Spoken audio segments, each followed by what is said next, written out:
fixing this. There we go. Hello everyone! I, of course, immediately forget what I was about to say as I start. That's another way of me saying I haven't streamed in a really long time.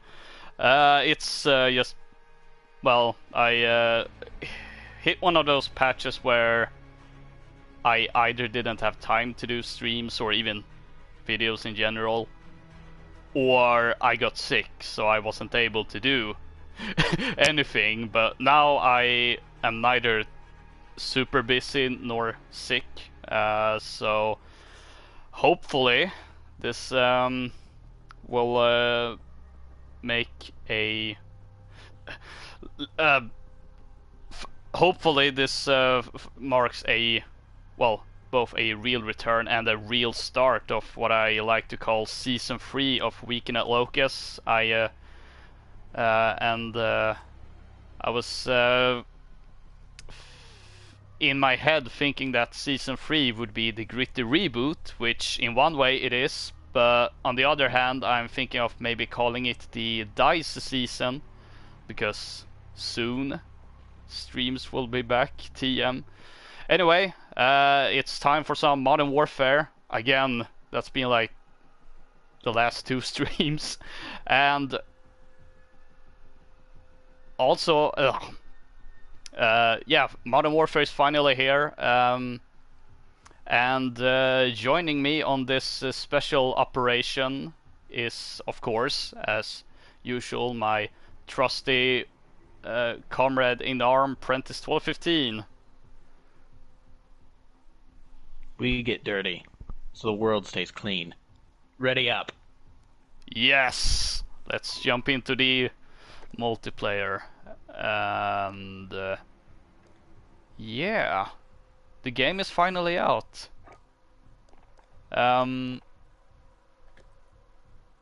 We have been excited for this game, as you can tell, considering back when the game was first announced, we played some Modern Warfare Remastered and basically talked the announcement for the new COD for about 3 hours or so. Well, then even prior to that, we had been on a couple of streams talking about, it's like, well, what's, you know, before we knew it was going to be Modern Warfare, going, well, what's this year going to be? What's this year going to be? It's 2019, 10 years since, you know, Modern Warfare 2 came out. What if we get a Modern Warfare 2 remastered? What if we get a Modern Warfare game in general? And here we are. It happened. It happened. I'm so happy. Yeah. So we had that, and of course the Gunfight Alpha. We went and did that, and then we did the beta as a TTV PSN fan community thing, and I also did the beta but solo, which was the last stream I did. But now it's the full game. Whoa, you're already level 30. Yeah, I played basically all day yesterday. Yeah, I can tell. Oh, have you not touched multiplayer at all? Oh, yeah, no, I finished the campaign just a few hours ago, and then immediately went Spec Ops and said, your, I just now noticed your level 1 right there. I figured you would have had some experience. All right, well, hey, talk about coming out of the fire and being thrown into the oven, or however that saying goes. I can't remember it ever. Out of the frying pan and into the fire. That's it. Yeah. Oh, we're starting off with domination. And one of the larger maps, I think, looking at the player score. I feel like, well, here's the thing. This map is a large map, but compared to some of the other maps in this game, I think it's actually more of a medium-sized map. Now, comparing it to, that was a grenade. Comparing it to older games, let's just for an easy comparison, Modern Warfare 2. This is bigger. This map is like bigger or or very close to the same size as like the largest maps in Modern Warfare 2. But in this game, it's actually more of a medium-sized map, which I find interesting. Of course, to help compensate for this, the team sizes are also larger, because used to it would be like 5-on-5, 6v6, where now it's your typical team deathmatch or domination lobby is usually 10v10. So. Yep, that's since this is my first real experience with the full multiplayer, I can right now only think back to the beta, and the one 10v10 map they had seemed like about the same size as as your typical map for Ghosts. Of course, you only had 6 players. Or 6v6. That was the big problem with Ghost, because there was that one castle map that was huge. Yeah. And you only had 12 players in the entire lobby. I like the idea of Call of Duty, increasing their increasing their map sizes. But the thing with that is that you also have to increase the players on each map. So I don't know if that was an oversight of theirs at the time, or if maybe because it was their first game of a new generation, they also had to develop it for the previous generation as well. That they just didn't even have the capability, perhaps, of doing that or something like that. Ghost is also the first game that didn't have any input from the previous people at Infinity Ward that helped make that good in the first place. So it's a big question. So that game's a very interesting thing to look at. Same with Infinite Warfare. Yeah. But with this game, of course, they got a lot of the band back together, and I think it's. I'm loving this so far. This is really good. This is what I wanted from Ghost back in 2013. I think. This pod should have been for years at this point. Yeah, because that's what. Just for some context, as I said, first multiplayer dive, and haven't played Spec Ops, but I finished the campaign, and the one thing that stuck out to me is that, as you said, this feels like what COD should have felt like for the last few years. It feels a bit more back to basic, so to speak, which is I can see that being both a good thing and a negative thing. It's one of those cases. It's both a praise and a criticism, or neither. Because I feel like they've scaled back on a lot of things they've had with COD for the last few years, and just let's just go back to the basics. As far as new features and such, it doesn't have that many. It mostly uses older features, but a lot more refined, like peeking, for instance. Speaking of Ghosts, because that was in Ghosts. Yeah. However, I feel like going back to basics with this one was 100% the right call, because I think. Well, there's the thing of everything that is old is new again. My grandmother says that a lot when it comes to fashion. Where being a grandmother, she's in her 70s. She's been around for a long time at this point, so she's seen stuff that was popular in like the 50s. Start to become popular again now. So she says stuff like that a lot. The same can be said for some of this stuff here in Modern Warfare, and the fact that it's just boots on the ground, it's just modern combat. We're going back to kill streaks.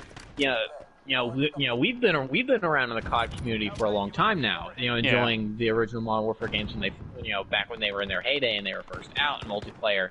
Multiplayer lobbies weren't full of hackers. So these concepts are old to us, but for newer players that are today's 12-year-old, they've probably only really, there's no probably about it. They have really only ever known the wall running and got him, and the wall running and the futuristic stuff. So to them, this feels all new. This feels new, and in some cases they don't like it because this isn't what Call of Duty is to them. Of course, to us, this is exactly what as we were just saying. This is what Call of Duty should have been for years at this point, and it's a shame that it hasn't been. Yeah, because we've had different experiences with the last few years of COD. As in, I've basically played everyone. Ooh, nice. Whereas your experiences has been, I don't want to say limited to, but you played Ghosts and Black Ops 3 and Infinite Warfare. And that's pretty much it. Yeah, other than those games, which at this point, because let me think here: Ghosts, Black Ops 3, and Infinite Warfare, and we're not including Modern Warfare Remastered in this because it's a remaster of a game that came out in 2007. So that's oh no thank goodness. So that that's only 3 of like the I think 6 games that have come out this console generation, because there was Ghost, then it was Ghost. Yeah. No, it was Ghost, Advanced Warfare, Black Ops 3, Infinite Warfare, World War II, Black Ops 4, and now we're back to Modern Warfare, so that's 5, 6, 7 Call of Duty releases this generation. Yep. And I've only played 3 of those, so yeah, I've missed out on the vast majority of Call of Duty games this generation. Yeah. And oh, hello, you are about to get blown up. As someone who has played every single one of them, I can say you haven't really missed that much. Yeah, that's what I figured. Oh, that's an Apache. I didn't realize there's an Apache in here. Granted, my view on all these COD games is the same as, well, when you look at the review scores for a COD game, it's always, at the very least, a good score. Because mechanically, I mean, it's fine. Even the worst Call of COD game isn't a badly put together game, at least not mechanically. It just works. Call of Duty World War II is still probably a better game than a lot of other games that come out. Comparing something like Life of Black Tiger or I Am Mayo, or some of those games that only exist to essentially give you an easy platinum trophy. Much better game, despite all its faults. So, yeah. To quote Todd Howard, it just works. Unlike his own games. I've griped and complained about Call of Duty essentially all of this console generation. But that being said, I think the Call of Duty games that have come out this generation have been better than Bethesda games. Speaking of Todd Howard, I mean, I don't think anyone would. Well, actually, there may be some, but I don't think there would be many people that would say that Call of Duty World War II is a worse game than Fallout 76. Oh, definitely no.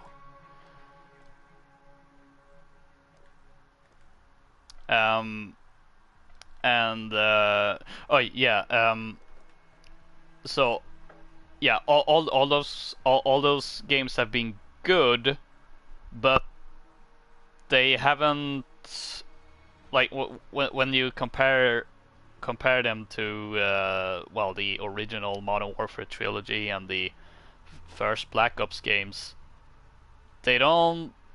Well, they never had the same impact. They never had that really special feeling. What's this about? I think we're not in the same party anymore. Did they not fix this from the beta? Oh, yikes. It says our party host is looking for a match. Are you looking for a match currently? I was, but now I backed out because I don't. It had a random. Okay, now I'm with you. I see you again. I see you.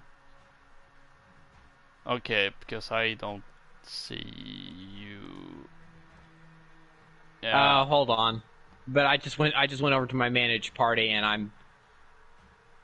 Let me see if I can just hit join game. Unable to Oh. join game session. Never mind. Okay, so yeah, you're gonna have to send me another invite. All right. All right. Let's Oh see. gosh, I'm stuck in a loop. I'm stuck in a lobby loop. Oh no. Okay, sending another invite. Oh no. What's Send it? me another.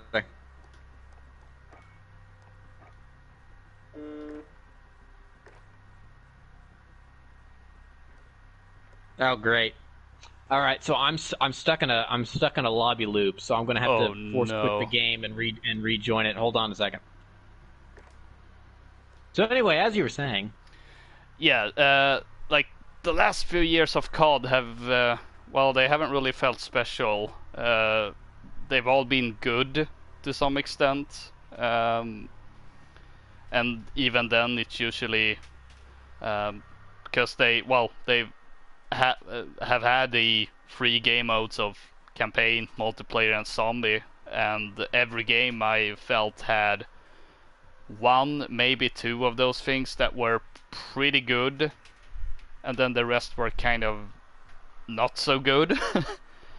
um, but at the same time, even at its best parts with those games, it never really stuck with me.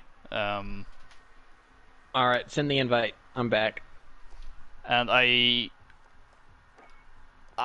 guess a good way to phrase it is that they felt very run of the mill, like almost um, like I'm thinking of a factory just spitting out the same products every time, I mean there's been some love and care put into them to some extent, but at the same time not. If that makes any sense. Yeah. So what you're saying makes perfect sense to me because we've gotten a couple write-ups on these from Jason Schreier over at Kotaku. It's clear to me that every dev team that works on Call of Duty really cares about making a good game. The only problem is they work under Activision. Yep. So, I mean, Black Ops 3 and 4 being really good examples of that. And it's like I wasn't aware of a lot of the problems that they had on making Black Ops 3. Yeah, me But then neither. in Schreier's write-up about Black Ops 4, he touched on the stuff that happened in Black Ops 3. And it's like, oh, well, no wonder that campaign sucked. It's because they scrapped it and rebuilt it over the course of like 6 months or something. No wonder it was a jumbled mess that was absolutely ridiculous. So it kind of explained a lot of stuff. I mean, it makes me feel bad. Oh, cyber attack! I haven't played this mode yet. It really makes me feel bad for some of the devs there because it's clear they try their hardest. They really care, but they. This is the like Rainbow Six no respawns mode, right? Okay, I gotta remember that. Okay, so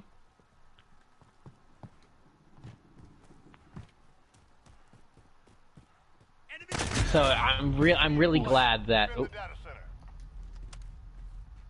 Well, I'm really glad that Activision has. I'm really glad that Activision has. Oh, that was fired! Has let Infinity Ward flex their muscles with this. I mean, I guess we'll get into the campaign here in a few minutes, but it seems like to me that Activision restrained them somewhat when it came to the campaign, but overall they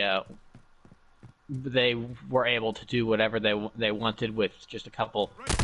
Oh, blasted! But with just a couple of moments where Activision probably went, no, you have to do this, you can't do that. But yeah, I mean, I feel like this game is a prime example of when the publisher just lets the dev do what they want, you get a much better product. The same can be said for something like Battlefront 2. Battlefront 2 had a horrendous launch because of all the stuff. Because of all the stuff that EA wanted them to put in the game. But then now that they don't care anymore and they've let DICE just sit on the game and quietly update it, it's a really good game now. So, I mean, I would like to say that the industry is moving forward in a positive way, but we just had the Hong Kong situation. So, you know. Oh, yeah. About Activision, I would even, like, not just with a campaign for this one, but this game in general, and the way they're monetizing it, because that too, yeah. Here's a I was quite surprised when they said no loot boxes in COD Modern Warfare. Of course, I don't know if I can really trust them. Oh, really? I don't know if I really can trust them on their word, considering, well, with Black Ops 4 they said, oh, we're not gonna put weapons in loot boxes, and then they did anyway. However, because there was a tweet put out around the same time as they made the announcement of we're not gonna have any loot boxes. Our way of monetization for this game is going to be purely cosmetics. Insert "it's just cosmetic" comment, and centered around the Battle Pass system, which I have mixed feelings about Battle Passes being put in a $60 premium game. However, unlike Ubisoft, they at least only have one form of monetization. Where Rainbow Six Siege has all of them. Yep. So some sort of restraint, and there was a tweet put up by Charlie Intel, I guess news site centered completely around COD, but they've since deleted the tweet for unknown reasons.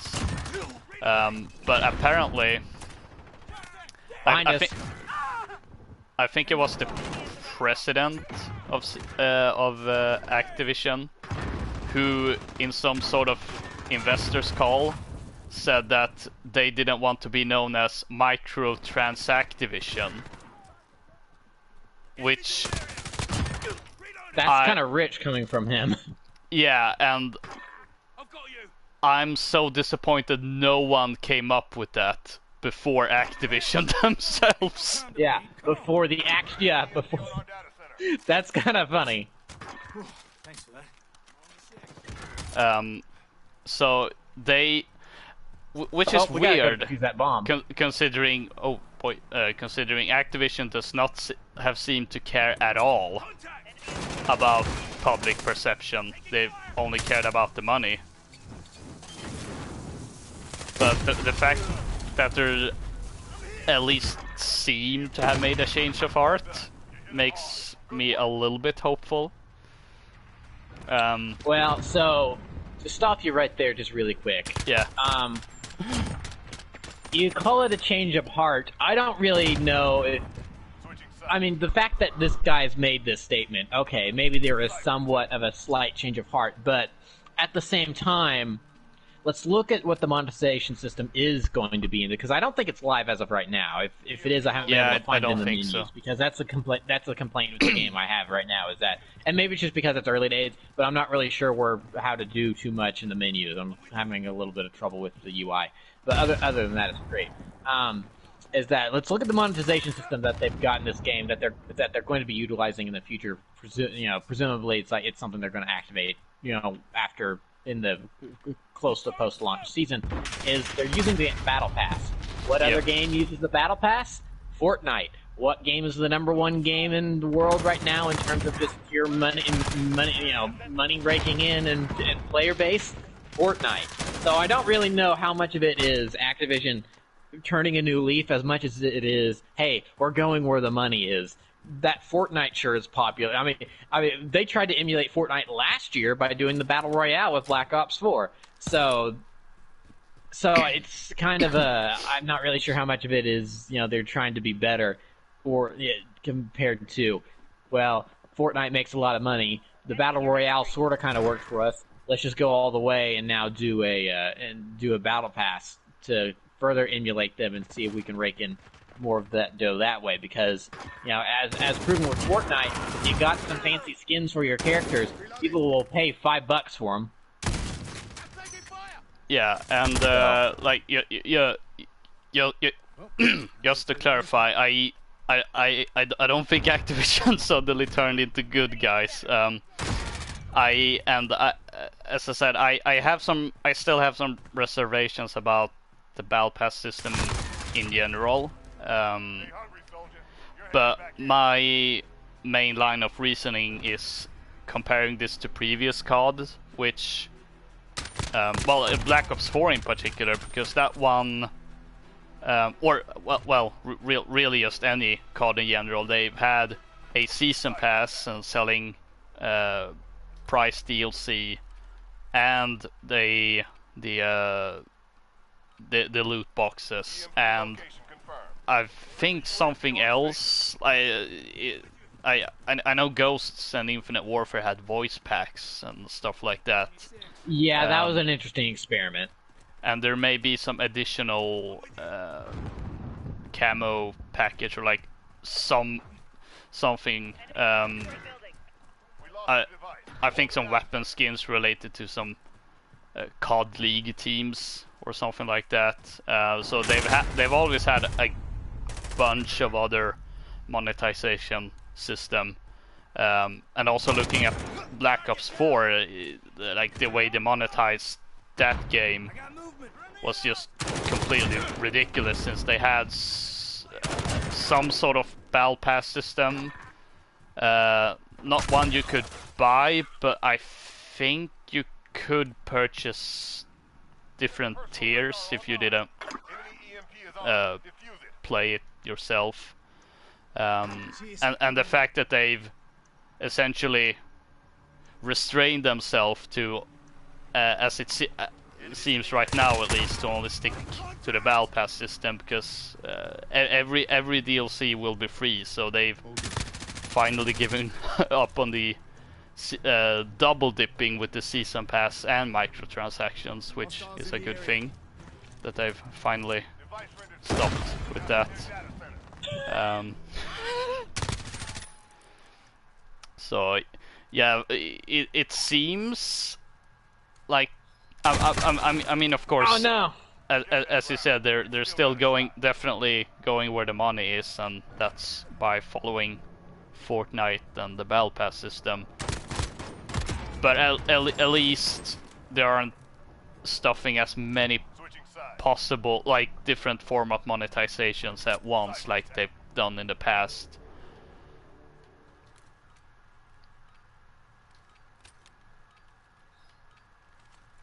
And of course we'll again, looking at Black Ops 4, they said that, well, we're never gonna put weapons in supply drops, and well, they did then. So we'll just have to wait and see with that one. But hey, at least every DLC will be free, so that's always something. Ah.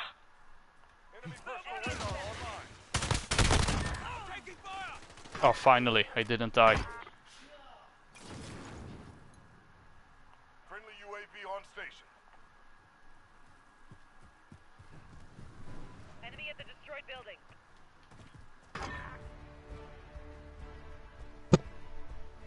Demons brought the shit to the fan on that one. Good work.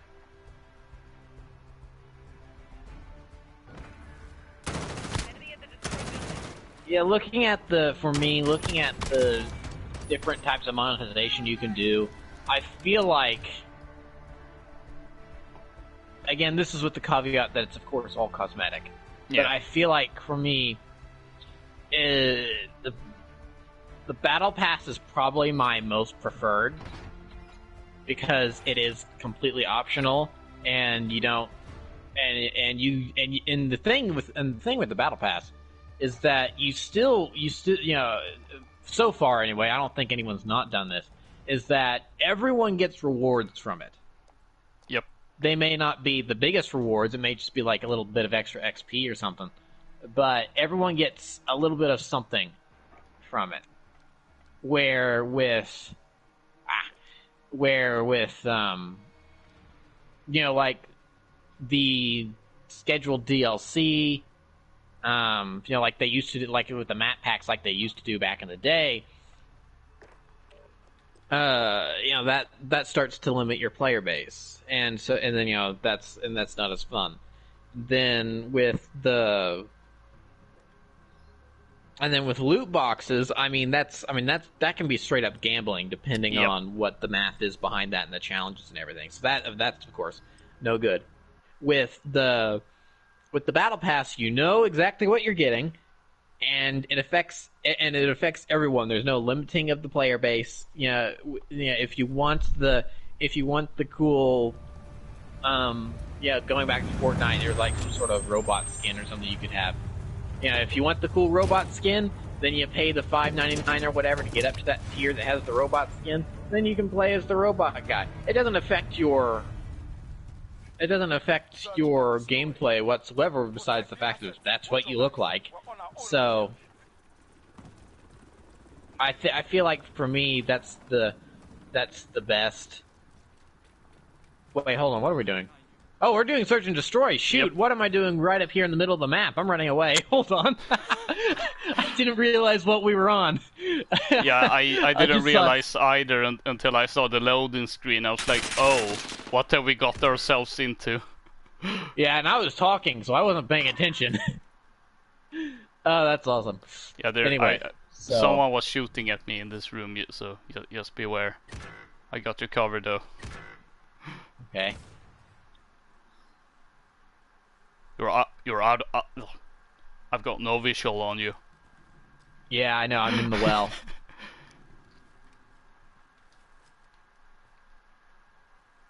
Less than a minute. Tango down.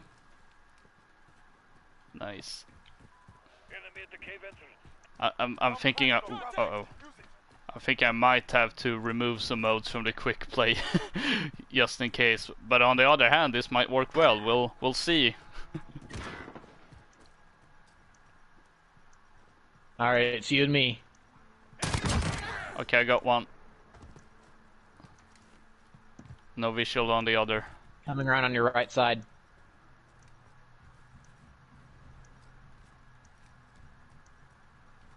All right, I'll go through the defuse. I got you covered.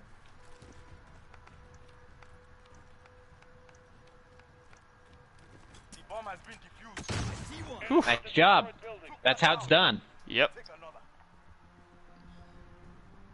Yeah, boy. Search and destroy. Okay, maybe this will work well.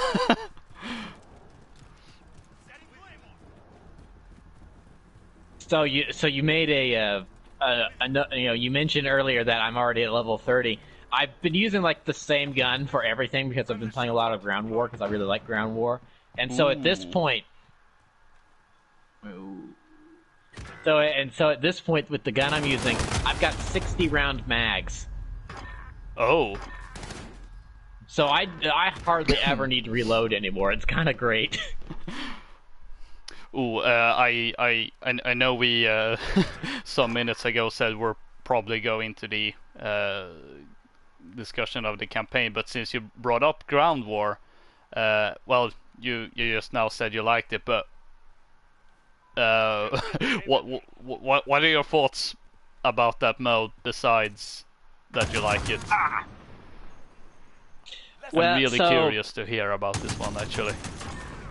So, Ground War, the one thing that disappoints me about Ground War right now is that as far as I've seen, and I'm pretty sure this is accurate, is that it's only on one map. I don't think there's another map for it, which is kind of frustrating. I want more maps for it at this point, but I feel like that's probably going to be part of the DLC plan. if I had to guess. Ground War. I mean, not available for 11 seconds. Got it. Ground War to me is kind of a perfect mix between the stuff I like in Call of Duty and the stuff I like about Battlefield. Call of Duty, I've always preferred the way it moves. I feel, it feels a little, it's a little more fast. It's a little more faster paced. And I'm dead. Like I said, faster pace. The pace is a little faster. The movement just feels a little more smooth. Or Battlefield, and that's not to say Battlefield's movement system is bad. I still also really like Battlefield's movement system. It's just that if I had to have given a choice between which one I think is the better, I think Call of Duty is the better one. But that's it just does feel more smooth, I would say. But then Battlefield, I've always preferred the. Back in the when I was younger, sure, I preferred the Call of Duty style, small matches, everyone running around, throwing grenades, and being crazy. But then as I got older, I really started kind of Call of Duty started to become what modern Call of Duty's kind of been lately. With Black Ops 2 and then Ghosts and then Advanced Warfare, and it slowly started to kind of not get as good. But I didn't mind as much, is because around the same time I discovered Battlefield, and Battlefield had kind of been exactly what I'd been looking for without even really realizing it. I had tried to scratch the Battlefield itch in a way, to a degree, because now here's a blast from the past. Because I was trying to find a new first-person shooter experience, and so I bought MAG.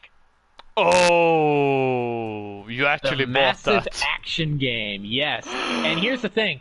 I still own MAG because that game is dead. The servers were turned offline because it didn't have a large player base, and so I couldn't return it to GameStop because it's a dead game. So I have a copy of MAG to this day sitting. It's useless. It's completely useless.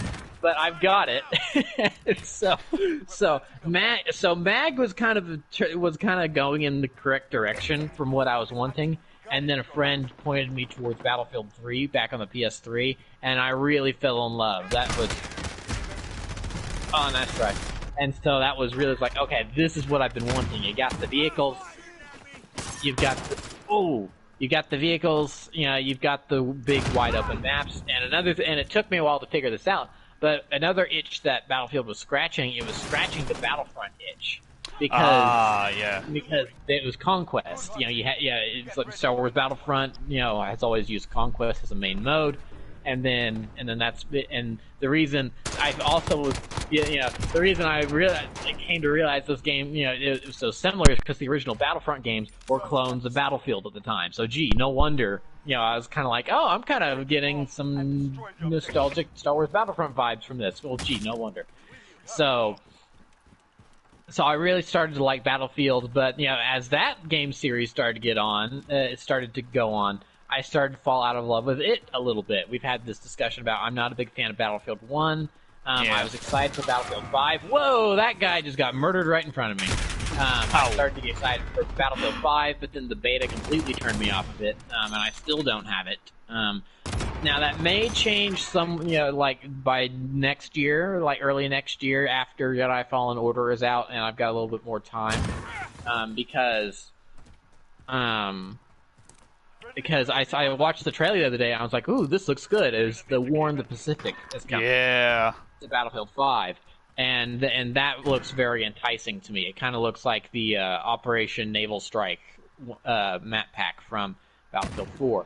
So, and that trailer was awesome too. Yeah, I kind of predicted it by the time it was over, but I really enjoyed that, where you're following the American and the Japanese soldier, and then they end up meeting on the field of battle. And it's like, oh, we've been following these two guys as they've been blowing people away. Now they have to fight, and the American manages to kill the Japanese guy, and then it's like, oh, hey, the Americans have won, and then all of a sudden he gets taken out by a sniper shot out of nowhere, and then it just zooms out, and you see the absolute chaos of battle, and it's like, okay, I'm liking this. I might have to get this eventually. But that's probably a ways away at this point. Also, I don't have much space on I'm really going to have to start trying to figure out data management because because this game takes up a whopping of data on top of the already 100 gigabytes I've got from Battlefront 2, and that's a game that's going to be installed on my console in perpetuity. So it's like, and then of course there's also Siege, which I'm on a little break from right now, just because I've been busy and there's other games that have been coming out. And Battlefront 2 updated, so I've been playing a lot of Battlefront. So I mean, I go in these cycles. I play Siege for a while, I play Battlefront for a while, I play Siege for a while, I play Battlefront for a while, and now we've got Modern Warfare in the mix. But so I might get so Modern Warfare at this point is starting to kind of feel like the best of both worlds with Ground War, because it's got the movement system I really like, but it's also got the wide open spaces and the big maps from Battlefield that I like, but at its core it's still Call of Duty, because you still got your kill streaks and stuff. The movement, to me, what defines Call of Duty is the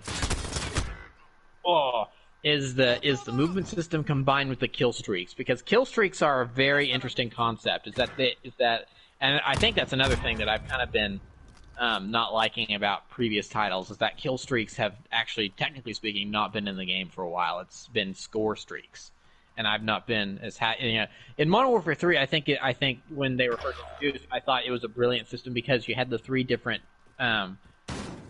streak system you could choose. You could choose kill streaks, you could choose score streaks, or you could choose the perk streaks, where you get like you could have like up to 6 perks or something depending on how many kills you got. That was an interesting system.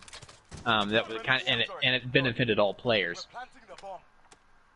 But so with Ground War in this game, of course, you've got the Claymore. You of course have kill streak, so you're defending a flag, and you get a kill streak, then you can call in your airstrike. you can call in your kill streak, and really turn the tide of capping or defending that flag. And also, it's like, in some ways it feels a little easier, but in other ways it feels a little harder, because the thing with Battlefield is that you can or even Battlefront to some extent, you can jump in a vehicle whenever you want. It's just that you have to wait for the vehicle to be there, or for it to be available. So that means that there's going to be people that are going to be camping this, like in Battlefield 3 or Battlefield 4, they're going to be camping the spawn where the vehicle pops up, either in the menu or physically there in person, waiting to grab the jet that's on the ramp on Operation Firestorm. Dang it!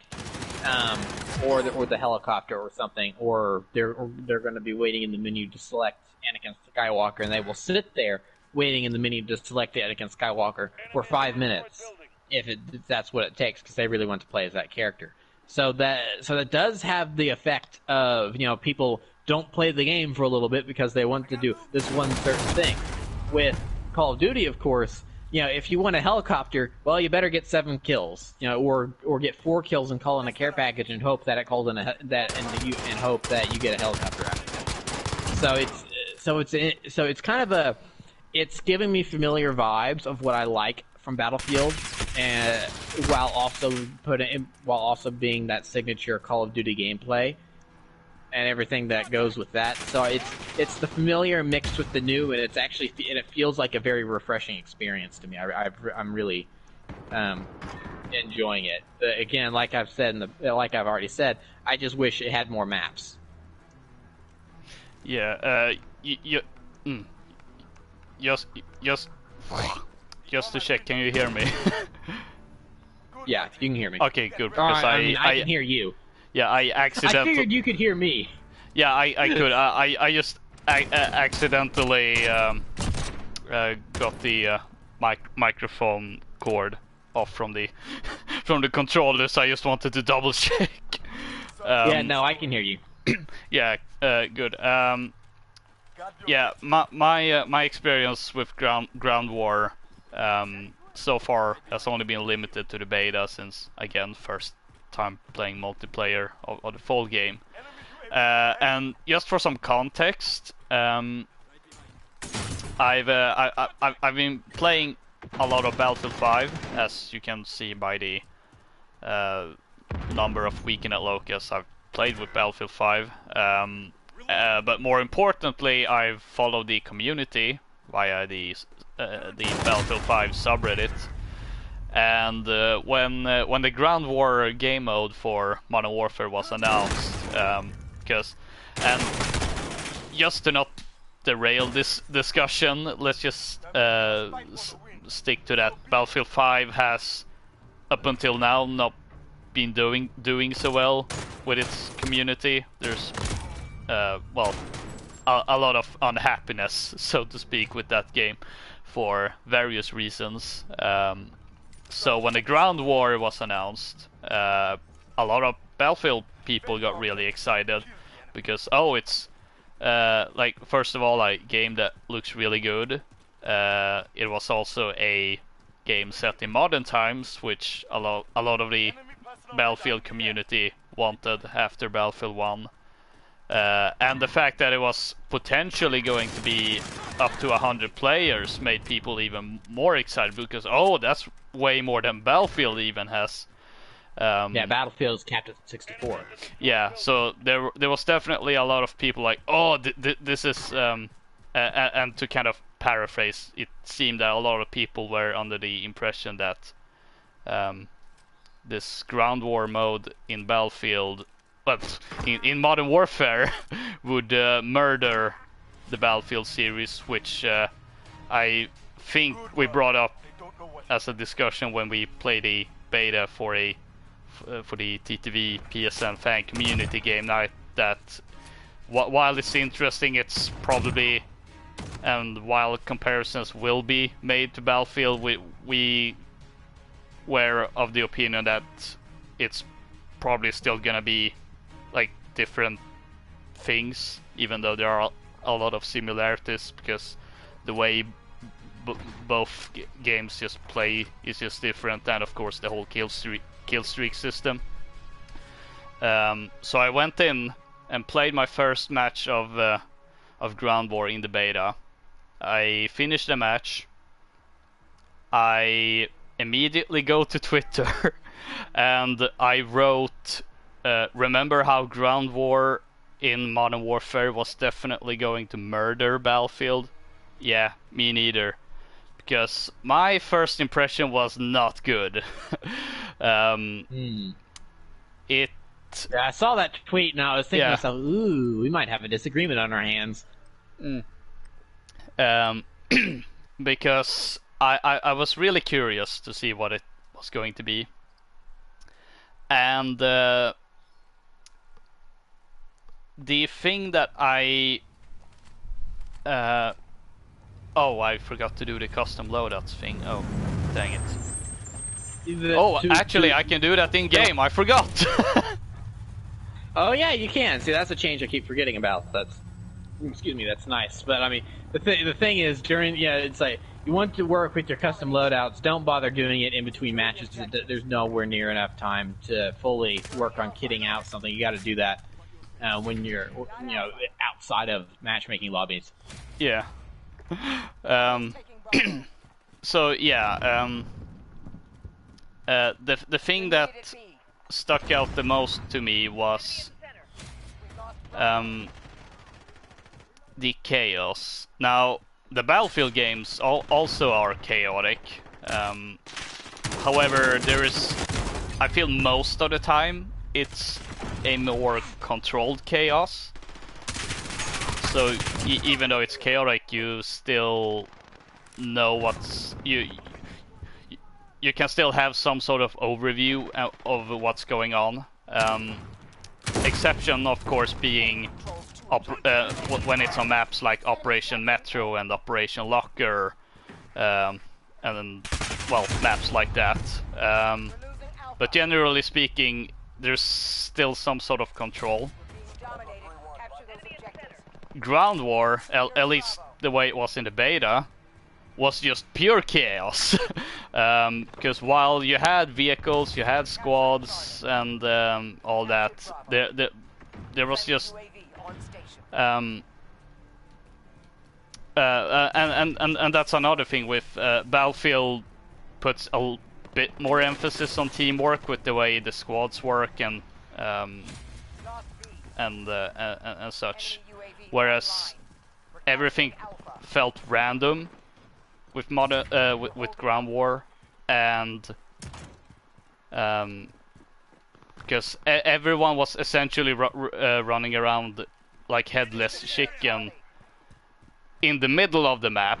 Because I think design-wise that was probably why I didn't have such a great first impression, is that they have this really big map, quite impressively big actually, but most of the objectives are kind of in the same area of the map, so there was just that one hallway where everyone kept running to and getting mowed down objectives, to.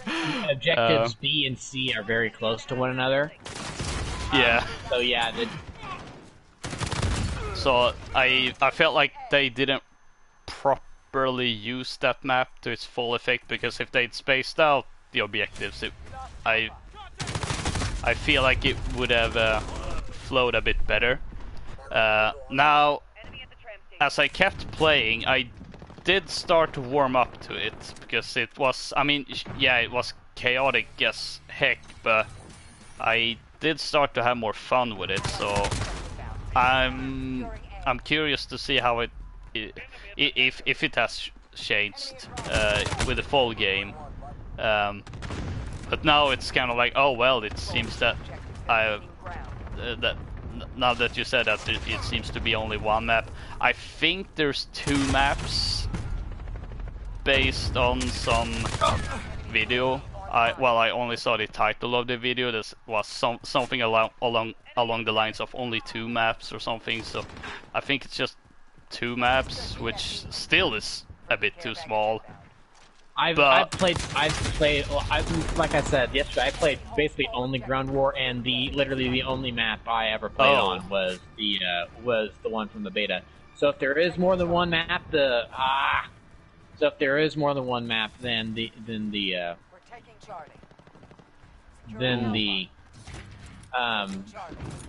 rotation is not very good. Oh well, this makes me question everything. So yeah, not a great first impression, but I was kind of warming up to it, and also it was quite not that it really made me like it less or more. It was just one of those, oh, that's kind of funny and kind of to be expected since it was a beta. It was also very buggy, and whoa, I got mowed down there with some other which, I mean, of course it was a beta, so it was expected to be buggy, but at the same time it was interesting to note how the rest of the beta, I don't recall having a lot of bugs, and then that one game mode had a lot of them, but it led to some pretty funny moments, some of which, or most of which, I've had in my I guess pilot episode or episode 0 of Only in Modern Warfare.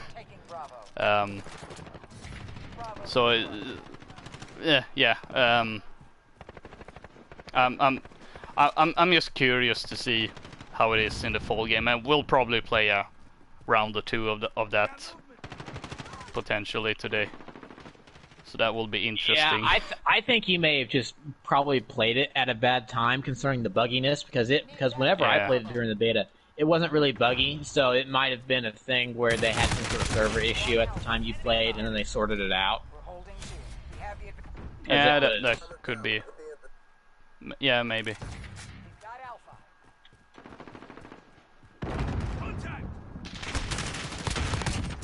Oh no. Ouch. Oh, friendly. You're needed at Charlie. We're dominating the enemy. Keep it up. Enemy precision airstrike inbound. Enemy has Charlie.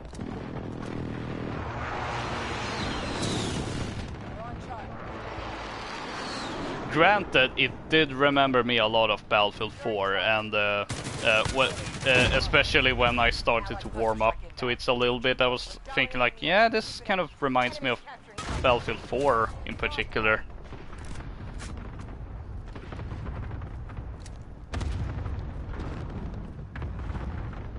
Securing A. I think Battlefield 4 is a very good comparison to make because, yeah, because Battlefield 4, again, with the exception of maps like Locker and Metro, I've always thought the Battlefield 4 was just a little bit more on the crazier side compared to 3. But that may just be because, my experience on 3 was on the PS3, which admittedly had smaller team sizes, smaller, reduced size maps because that where 3, that was the first time, because of the PS4 and the Xbox One, that's the first time on the console they had the ability to really give you a PC-sized experience. So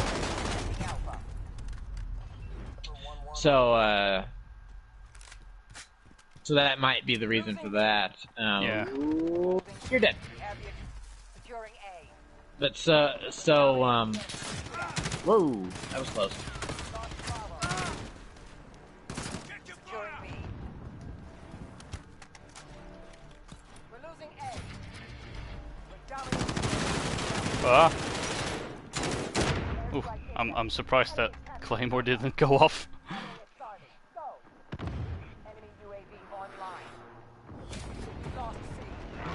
Sorry, I stopped talking there for a second. I had to concentrate. No, that's okay. So yeah, I feel like 4 is a very good comparison to make because it was the larger map size, sizes on console for the first time and everything. So, but of course, that being said, Battlefield 4 is arguably my favorite of the Battlefield games. So, ooh, cruise missile. Thank you very much. So, I feel like maybe for the full game you just need to give it another try. Yeah. Because I really enjoy it, and usually our tastes align pretty close. Yeah, I've noticed that. So I'm eager to see what. Ooh.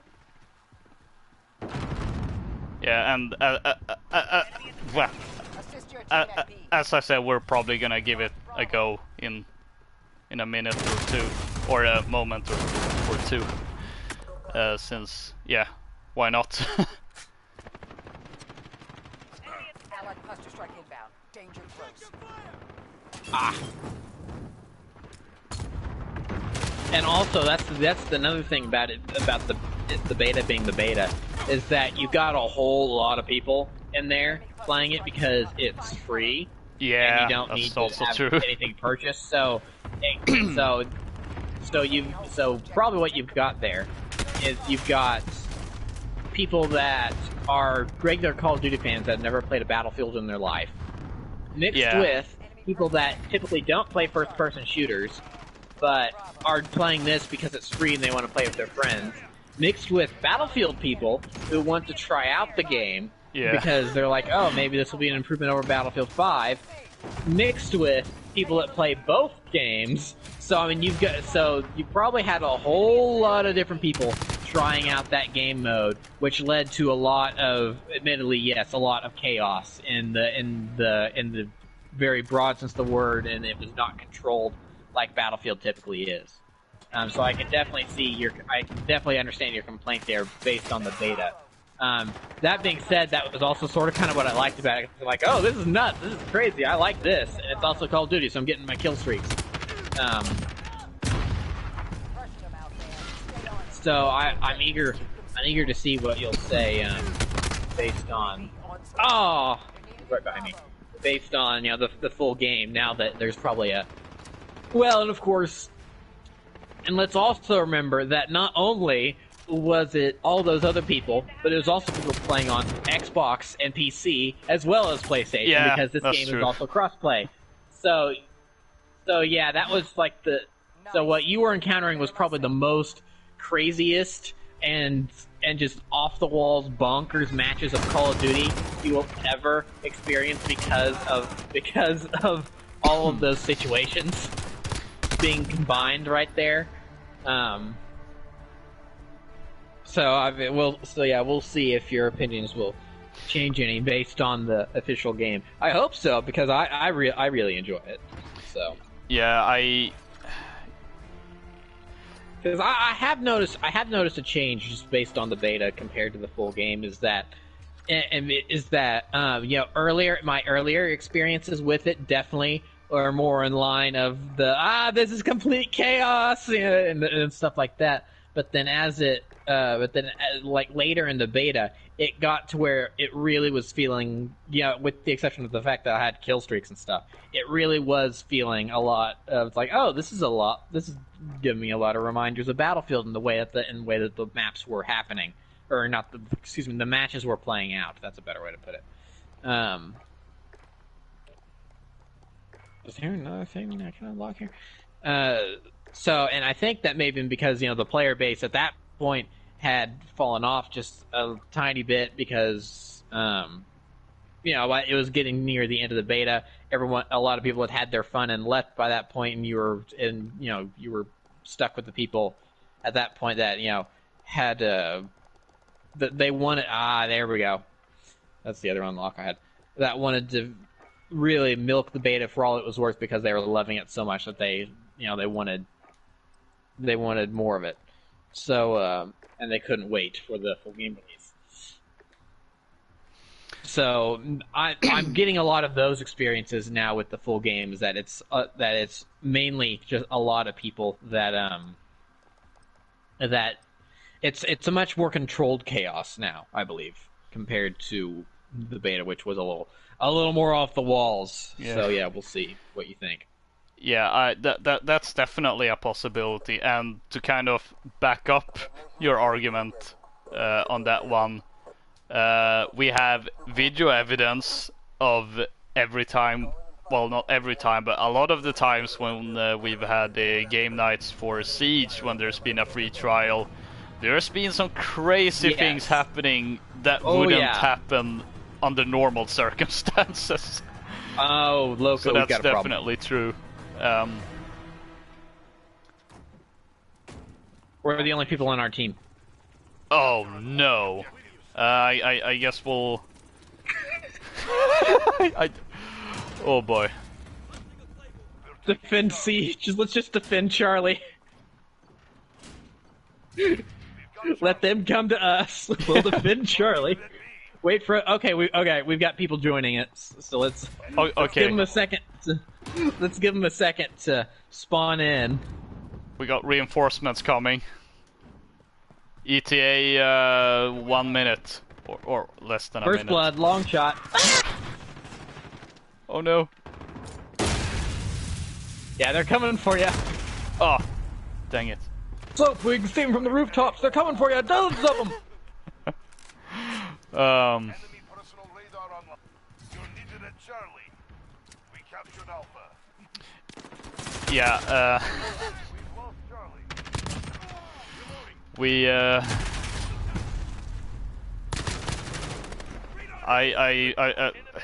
I think it's starting to get time to actually get to that thing that we wanted to discuss, but before that, let's talk about how absolutely ridiculous this game is when it comes to starting up, and in particular my crazy experience with trying to get this thing completely installed and everything. So for anyone who hasn't played a game, and of course this is from the perspective of people playing it on the PS4, it might be slightly different compared to Xbox people, or excuse me, PC people. But it's definitely going to be different between those two, between the Xbox, because we have a full mode that they don't. That's also true. So they don't have to worry about that part. Yeah. So of course, when you first put in the disc, you get that initial installation. I find most of the time it installs pretty quick.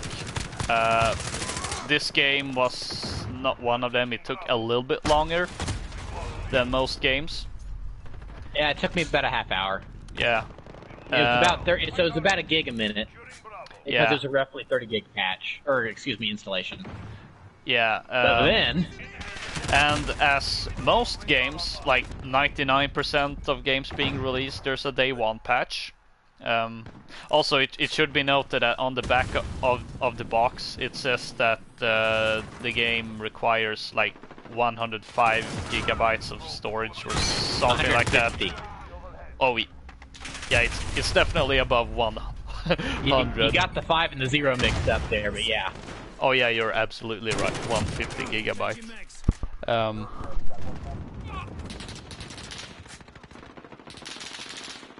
on the rooftop!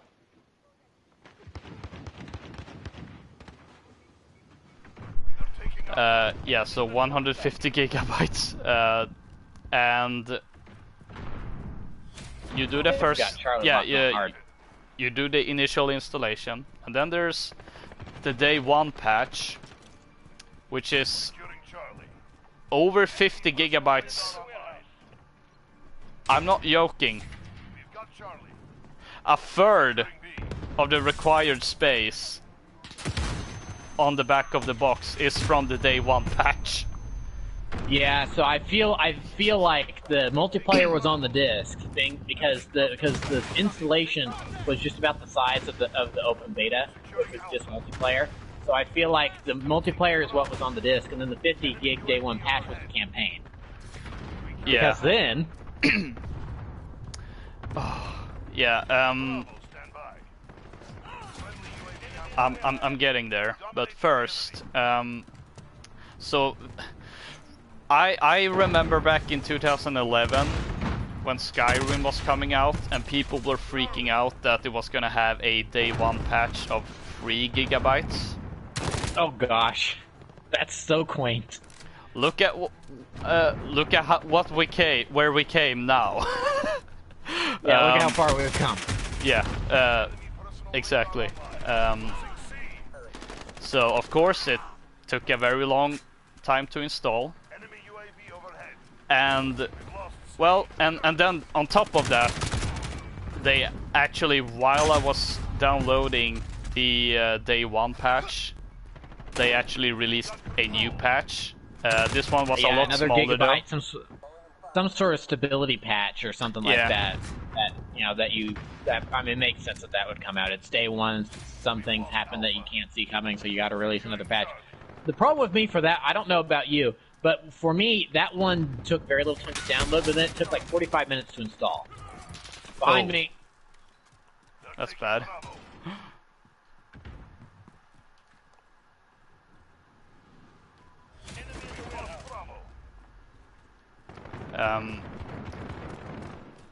But okay, so yeah, you install the day one patch, and that should be enough, right? Yeah, you'd think. Yeah, exactly, you'd think so, but no, this game ain't finished with ya. Because now, when you have installed the game and the day one patch, and I don't know if this was a thing for you, but when I first attempted to start the game, it said it required a copying language package, whatever that is. I don't think I didn't have anything like that. I think that may have just been for you because you're in a territory that's not the United States. Yeah, that's my guess. I assume so. It's just that I don't recall ever seeing that happen before. So I don't know if maybe that's a completely new thing that they're doing, because or I've just forgotten about it when it happened before. That's also very likely. So about 10 gigs extra potentially to install. And when you load up the game, you can jump into the campaign just fine. You can jump into the multiplayer just fine. But if you want to play the co-op mode or Spec Ops, oh boy, it's not finished. Not even slightly, because it will immediately say you do not own the special ops packages. Upon it will immediately add... It legitimately calls them DLC. Yeah. Upon the game will immediately add Special Ops Pack 1 and Special Ops Pack 2 to your download list, and it's labeled as add-on or DLC, as you said. So 2 separate DLC, so to speak, in order to play Spec Ops. And I don't remember the size, the file size, but at least one of them was... They were only a couple gigs, but it's another one. But it's another one of those things where for some reason it took forever to install. Yeah, I want to say at least one of them was about 13 to 15 gigs, if I remember correctly. But once you got those downloaded and installed, even though it's weird that they're handled as a separate thing, that should be all that is now. No, you're wrong, because there's also the survival mode, which for now is only is a timed exclusive for PS4 for about a year, which is another 2 gigabyte to download as a separate DLC download to be downloaded and installed.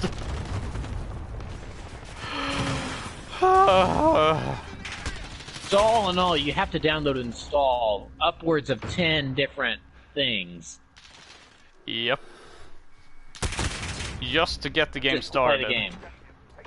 And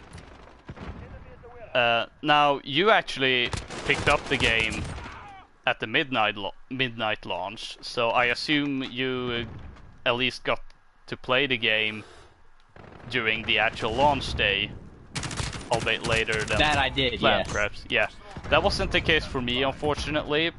I only got to start playing the game yesterday. The day after. Yep, and for me, something else also happened, which made my plans to play the game even more delayed. Because when I had installed, because, well, the game of course was installed, I let the patch download since, well, I first started installing the game, and it was gonna take 7 hours or something like that. So I had to let the PS4 on in rest mode over the night. So it finished that patch, and of course then I had to add the other patch, but it wasn't as big, so not a big deal. And then because as a side note, unlike Prentice, who actually when before the game was announced and he was feeling the excitement and all that, and he was like, oh boy, I want to replay the old Modern Warfare trilogy because I'm getting excited, and I just want to replay that. And I think, yeah, I want to do that too, except I do it at a bit later date, starting sometime in October, earlier this month. I decided, oh, maybe I should replay the original Modern Warfare trilogy just to get hype and all. And it was... I did start on time. Problem was that then some other things came up, like I said earlier, which not only impacted streaming and YouTube, but just gaming in general. And then when I did play games, I played completely different things. So then I had to rush through Modern Warfare 2 and 3 in particular at last minute. So while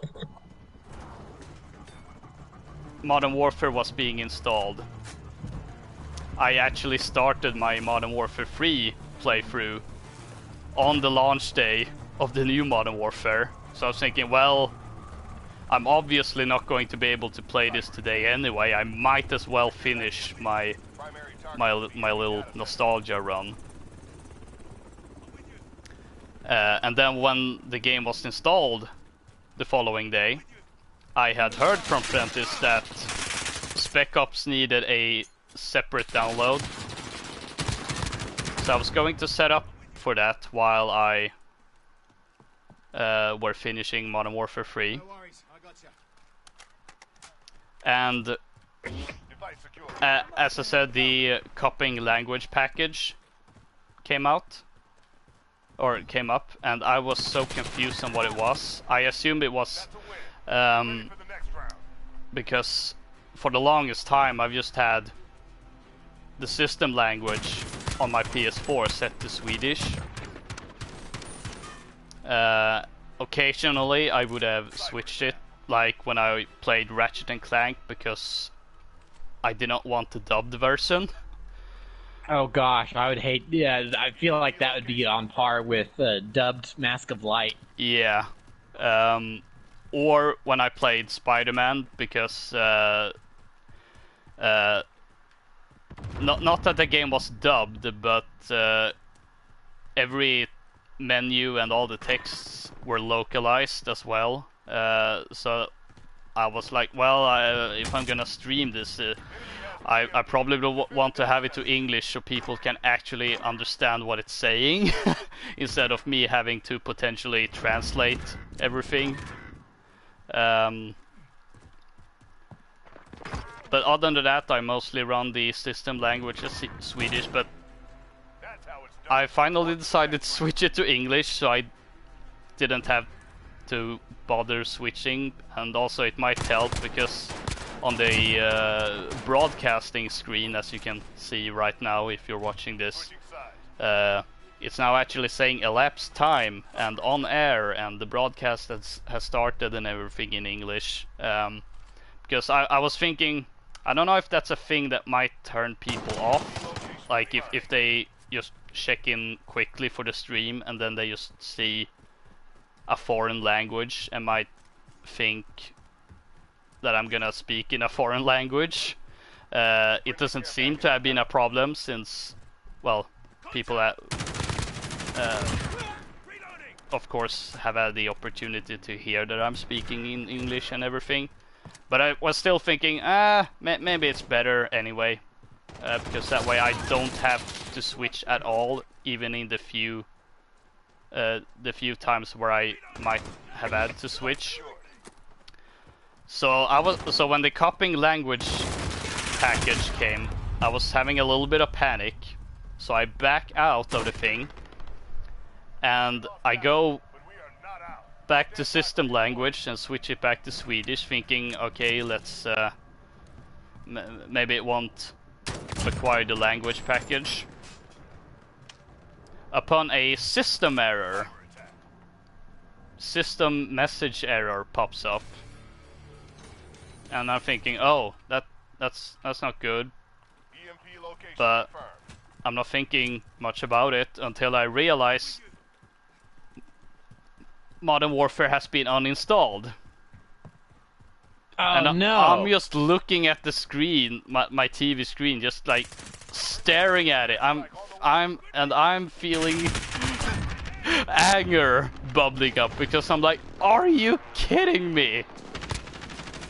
See, if this were any other game, that would have just been an inconvenience and an annoyance. But considering all the things you have to install... Yeah.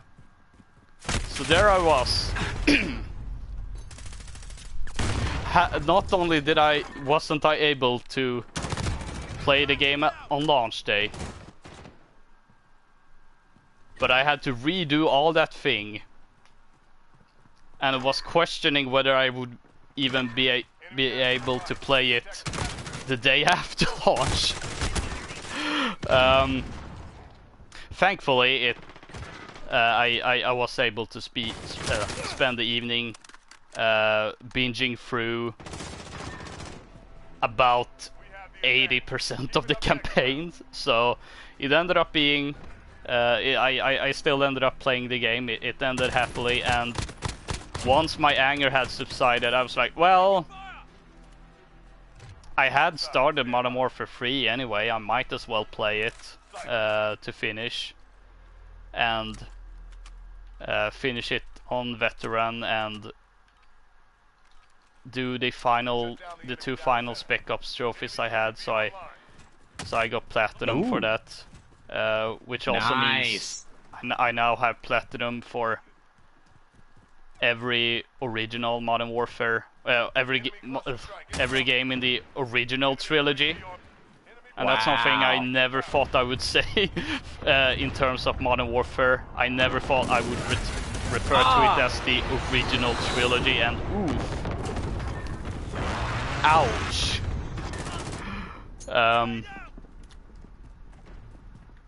Which of course also means I'm aiming for platinum for this one, which looks surprisingly easy. Yeah, it doesn't look too difficult. It's going to be one of those things where you just look up a trophy guide of how to specifically do this thing, and then that'll be that. Yeah. And so yeah, even though I had to reinstall everything, I still did that, and I was also kind of relieved since it gave me time to because they've been releasing DLC missions for Ace Combat 7, and I hadn't played the last one, so I was like, well, I got the time to play that now, so because that was also something I was kind of like, ooh, when am I gonna have time to play this between Modern Warfare and other stuff coming up? But oh well, I got that finished. So while not a great experience installing Modern Warfare, at least it brought some good to it.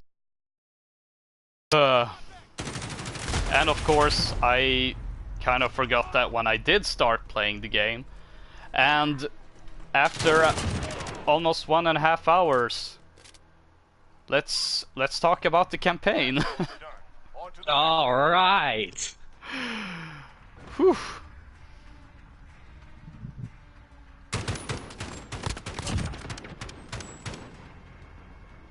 I'm just gonna catch my breath there for a little bit. All right. So while you catch your breath, I think I'm gonna start. I haven't heard your impressions yet, but and again, this is one of those things where our tastes align a lot. So I think you're probably going to be here with me on this, but I loved it. Same. I thought it was really good. I was thinking about how to describe it, because there's a lot of similarities between it and the original Modern Warfare, which makes sense considering this is a reboot. Yep. This is a reboot of the story. Uh-oh.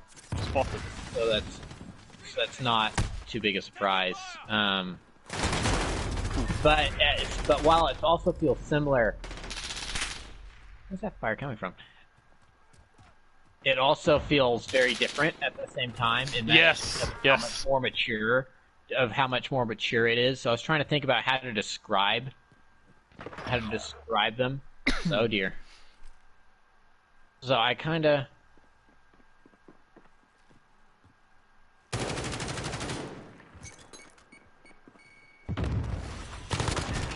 Nice. Boom.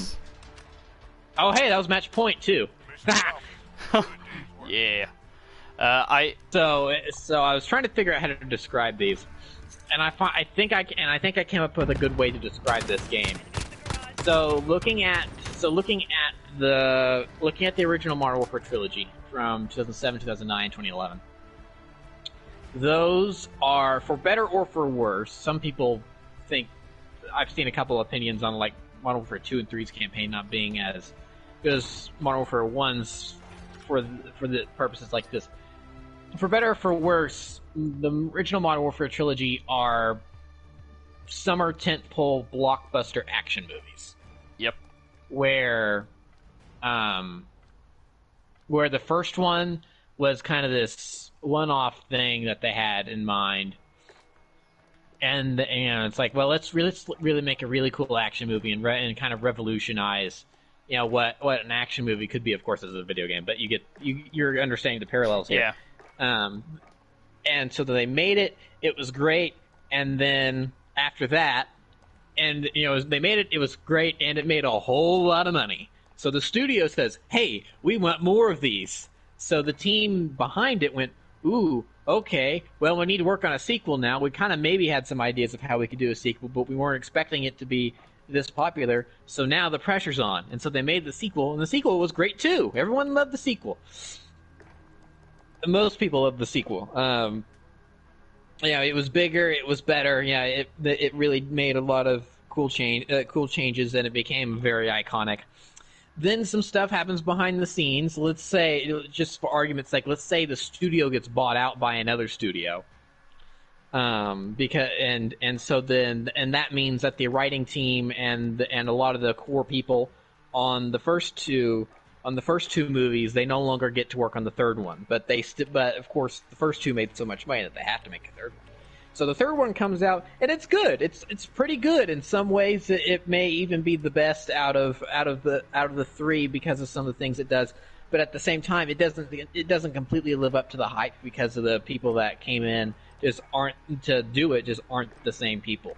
But it was a valiant effort that in some cases is maybe a little underrated, but it's still widely enjoyed in it. And at this point, maybe people are looking back on going, yeah, maybe this isn't as bad as we thought it was.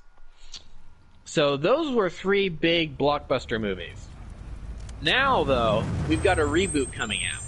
And, a couple of years ago, I feel like this comparison wouldn't really make too much sense, but considering what they're doing with Watchmen right now, that was a comic book, and then they made it into a movie, and now it's going to be a TV series. Now...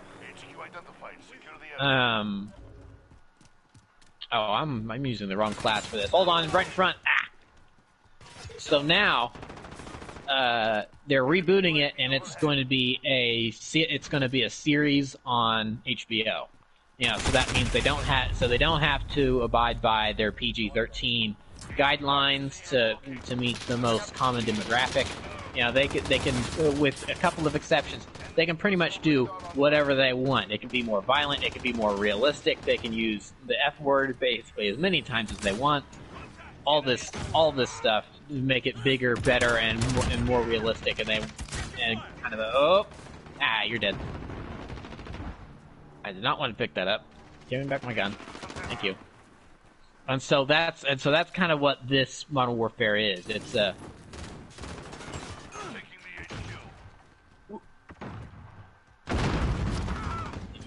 around here. That didn't work. So this Modern Warfare is the first season in a new HBO show. And so because of that, it's really good. It does a lot of cool things. It has some good fan service for the people that were fans of those original movies. But at the same time, it also kind of maybe falls on its face just a little bit near the end. And things aren't as developed as maybe you'd want them to be because you know where things could go in the future, and you want them to go there in the future. And so then this story is really being used as a setup for season 2 and maybe 3 or possibly even 4. So because of that, the story has a couple issues in terms of pacing and stuff, but overall, it's a very good return to form. And so I feel like that's kind of a good way to kind of describe my feelings overall. With it's very positive, but not without its problems. You've kind of had time to catch your breath. What do you think about all that? Yeah, I was thinking that when you said that, how it's like it's modern warfare, and it in some ways feels similar to the original trilogy, but it also feels a lot different. That's the one thing I noted immediately, in that it definitely felt like I was playing a Modern Warfare game, in the sense of, oh, this is definitely a game, like a Call of Duty Modern Warfare game. But also, it didn't feel like they were overly relying on the success of the original trilogy. It felt like they were confident enough in actually doing something a little bit different with this reboot, which, quite frankly, is what I want to see from a reboot, especially if you're making a more gritty reboot. Even though the Modern Warfare series was a bit gritty as well, to begin with, especially in comparison to the previous COD games. Like, going back to that discussion, while there were World War II shooters, and that's not kid-friendly, they were still, at least I think they were rated T, the first few games, and they weren't overly graphic in their violence, whereas the original Modern Warfare stepped up the game with that and was a bit more grittier, whereas this one is a lot more grittier in comparison. I'm not 100%, but was Call of Duty 4 the first Call of Duty to be rated M? I think so. Question mark? If not the first, it was one of the first, because I know the original was definitely rated teen, maybe like 2 and 3, and what is one of the sequels called, like Big Red One or something like that. Yeah. So I feel like several of those early titles were definitely rated teen. So I don't know about. That sounds right. So for argument's sake, let's say that's correct. Yeah. I'm obviously not as well versed with the ESRB. I'm abiding under the PEGI. Interestingly enough, Modern Warfare, the original Modern Warfare, got a PEGI 16, which I think was the same for the original games. Which even back then, when I was, or really just a few years after I was playing the game, I was actually questioning whether it really should be PEGI 16 because of some of the things in that game that I'm thinking, I don't know, maybe it should be PEGI 18.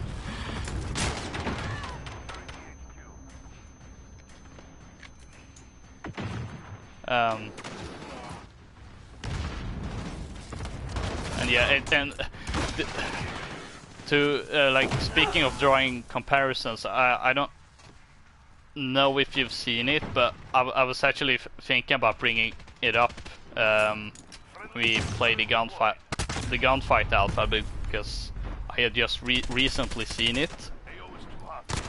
But to me, when I was playing this campaign, I actually draw a lot of comparisons to the first season of Amazon's Jack Ryan series, which... See, that's on my list to watch. I have not gotten around to it yet, but that's on my list. I want to watch that because, for one, it's Tom Clancy, and I've been kind of starting to, because of Siege, I've been kind of thinking like, maybe I should check out some of this Tom Clancy stuff. And two, it's John Krasinski, who kind of got his start on The Office, and he's a very popular actor because of that. He keeps appearing on people's short lists to be Mr. Fantastic in the MCU. I don't know why it's always him. I don't disagree with that choice, but I find it interesting where everyone's just automatically agreed on him. As it's kind of like Benedict Cumberbatch in Doctor Strange. Everyone saw it to the point where even Benedict Cumberbatch saw it. It's like someone made the initial comparison, and then after that, it was all bandwagon. Yeah. Definitely a big recommendation from me because I loved that first season. I actually binged it like in 2 days or at least 2 sessions because I was so into it. And that's also because I'm drawing the comparisons there because I'm not sure I would call it a... Incoming. gritty reboot, but it was a reboot for sure, because they were essentially taking characters that were originally written in the context of the Cold War, and then just applying, taking those characters into the modern day, and well, doing things with that, like very topical things as well, and even very similar things to what this game is doing. I killed it with his own claymore. Nice. I've got 19 rounds left. Because that first season, of course, if I assume most people would be aware, if you've seen trailers and such, also deals with the Middle East and well, just a very similar topic. Which is also why I'm drawing a lot of comparisons. And speaking of John Krasinski, he of course also starred in 13 Hours, Secret Soldiers of Benghazi. You know, that had completely escaped my mind. I didn't even register that until just now.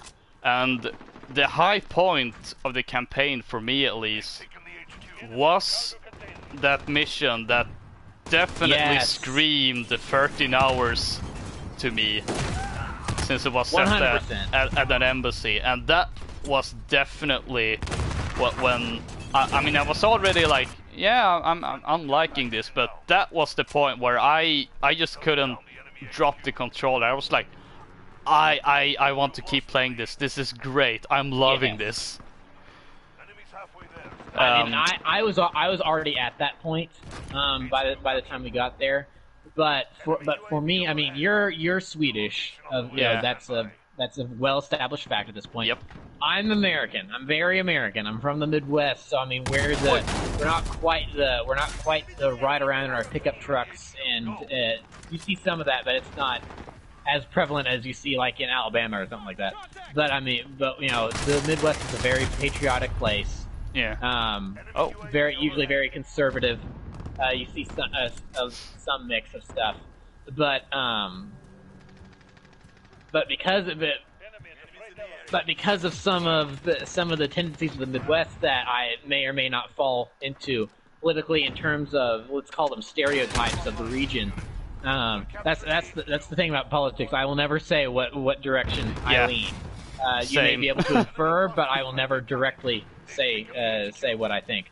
Yeah, that goes for me as well. Anyway, I feel it's worth pointing out. I will never like do a whole spiel of where I stand politically, even though some of the things I say might be read as something. Oh, we both got got annihilated. So anyway, September 11th, 2012, not September 11th, 2001, which, you know, is 9/11. Yeah. September 11th, 2011 was when the raid on Benghazi happened, and that was a big news deal news event for Americans.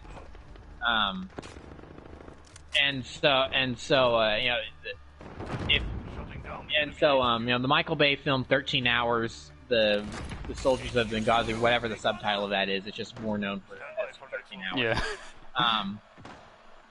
Yeah. That was a film directed by Michael Bay. It came out in 2013?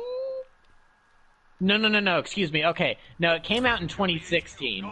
And the reason I remember this is because at one point in the movie, you could see people playing Advanced Warfare on it. And you can see them playing Advanced Warfare, a game that did not exist in 2011. Boy. Let alone had been conceptualized by that point. So that's one of those. So that's kind of a oopsie. I mean, it's like, obviously, you know, it's like they had some sort of marketing. They had signed some sort of deal with Activision. It's like, hey, it's a war movie. Let's put a war game in here for cross promotion. They just didn't think that hard about it. If they really wanted to, they should have put like Modern Warfare 2 or Black Ops in there just to keep with the time period. But oh well. Oh boy. it's not. I mean, that's not a big deal in the movie. Yeah. So that movie is about what happened at Benghazi. Oh, that's bad. I shouldn't. 30 seconds. Time's up. Move. Shutting down the enemy HQ. And so then that movie is about what happened at Benghazi, and it does. I mean, we as Americans, we heard, we kind of were able to visualize what's going on because they kept talking about it on the news, and they kept bringing, like making little 3D models and stuff of the stuff that was happening there. So with Sergio, come on. Thank you. So, but the movie did a very good job of visualizing how everything went down. So even if you were just familiar with the news reports, and even if you hadn't seen the movie, you get to this mission in the campaign, and this embassy's under attack, which I'm thinking to myself, oh, this kind of has shades of Benghazi. This is interesting. And then you actually go to a residence, and they've got these different little bunkers and stuff that you had, and I was really going, we're not. And so they mention that, and they make mention that that we're going to the ambassador's residence.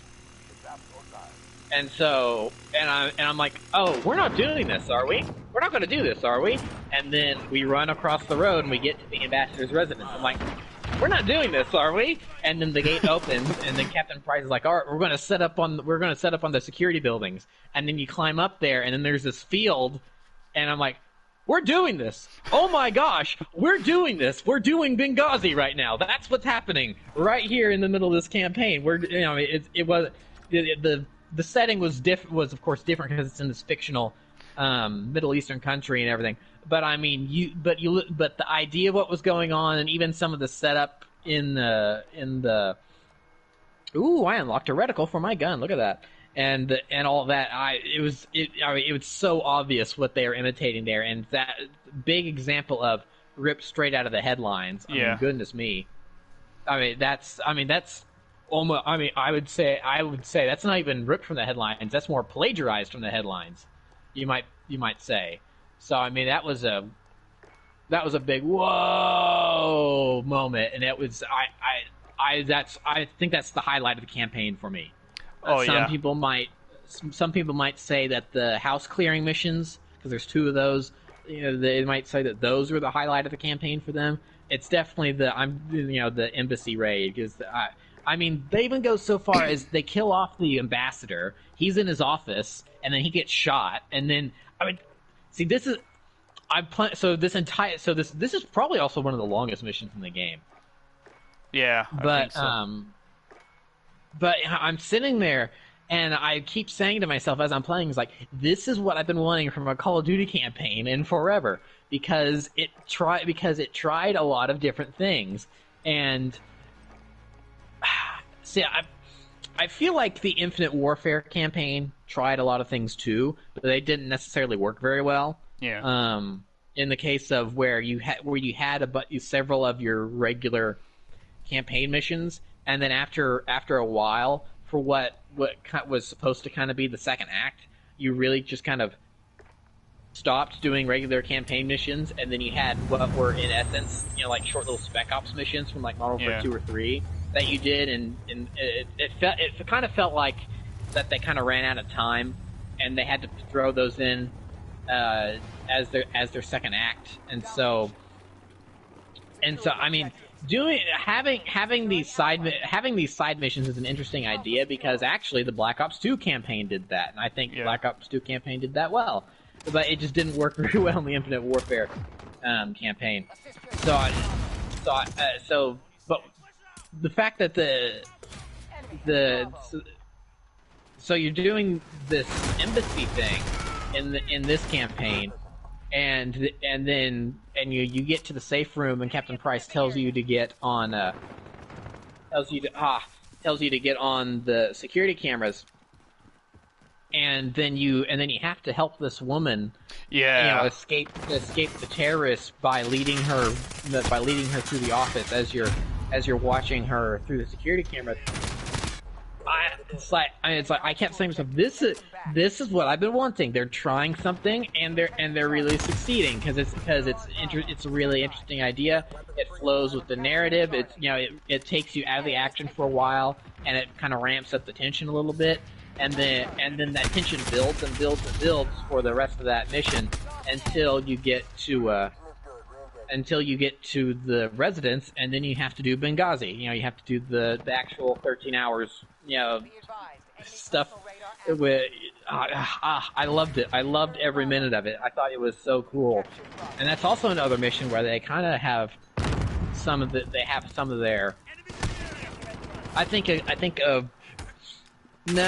One word you could use could be troubling. Oh, was that guy just laying on the ground? What? Oh, that's dumb. But I think a word you could use is troubling. Another is controversial. I'm not really sure those are the words I would use, but I feel like, those are the more, they have some good, oh, that's friendly. They have some good, questionable, morality moments in all of these different points in the campaign where it's like, yeah, sometimes this stuff, hey, gotcha. Where some of this stuff happens, and sometimes you have to perform some bad things in the name of a good deed, so to speak, and just because so. This goes back to our conversation, during one of the previous game nights about, and I'm flashed and I'm dead. About they've been wanting this campaign to be ripped from the headlines and really make you question some stuff and give you some hard feels and thoughts and stuff. And Modern Warfare has done stuff like this in the past, notably in Modern Warfare 2, of course, infamously with no Russian, and then in Modern Warfare 3, unnecessarily with Davis Family Vacation. Oh, yeah. So Modern Warfare has always done stuff like this to varying degrees of success. I feel like this game was very successful with it, and they did it very well because, as I've said on previous streams, and you've agreed with me, is that the reason No Russian works is because it plays into the narrative, and Davis Family Vacation doesn't, is because they allow you to skip it. And if you skip it, then they just replace it with something else, and that begs the question: well, then why did they need to do that in the first place? Yeah. So now there is sort of kind of a moment like this in the campaign, where I don't know what choice you did. I'm going to be interested to see where you've captured this bad guy and you're interrogating him, and it turns out that you've kidnapped his family to use leverage against him in the interrogation. And so then you lead them to the interrogation room, and Captain Price opens up the door, and he says, all right, I have to do this because I'm the CEO. You don't have to be a part of this if you don't want to. Are you in or out? And then it gives you the option. It gives you the option to be in or out. And so I kind of just as an experiment, I hit the I'm out button, and then Captain Price says, all right, wait here, I'll be back in a few minutes. And the door closes, it fades to black, and it cuts back to a cutscene a little while later, and you now have the information. And you can see that the family didn't get roughed up or anything, but the guy that was being interrogated is roughed up, but he was already kind of roughed up a little bit to begin with. And so you got the information, and it seemed like that all you needed was to say, hey, we'll hurt your family if you don't, and he just basically cracked immediately. That seems to be what happened. Now, I have read that there's possibly even more choices if you actually decide, oh, come on, it's the same guy! That was a bad spawn. That was a really bad spawn. So I'm curious, so what did you do in that instance, Loka? Did you choose to go into the room, or did you not? Yeah, I actually decided to go into the room a bit hesitantly, I might add, because I was like, Ooh, I don't know.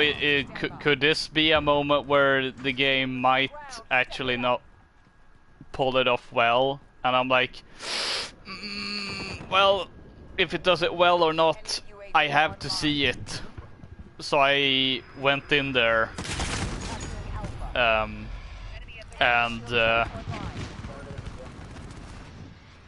yeah, I'm honestly not sure how I feel about that scene. Granted, so what happens in the room? What happens in the room? Because of course I don't know this. Okay, so what happens is that first, of course, the bad guy is like, no, please, no, not my family. And then Captain Price opens a Holds 2 objectives. Take them back. I don't know what it's called actually, but oh, gun case, and there's a revolver in it, and I don't know exactly what choices you can do in there, but I picked it up, and I was just aiming it at both him and his family, like going like a little bit, because I assumed that, well, if I just hold the gun Enemy care package inbound. at his family, maybe that will be enough to crack him. Lost Charlie. And then there isn't really a whole lot of things happening aside from dialogue. So just out of curiosity, We're on Charlie. Stand by. I'm thinking, okay, maybe if I pull the trigger, I don't want to kill his family. So like shoot at them but purposely miss, just to intimidate them. Yeah, so basically I just aimed upwards and pulled the trigger, and the gun was clicking because it wasn't loaded actually.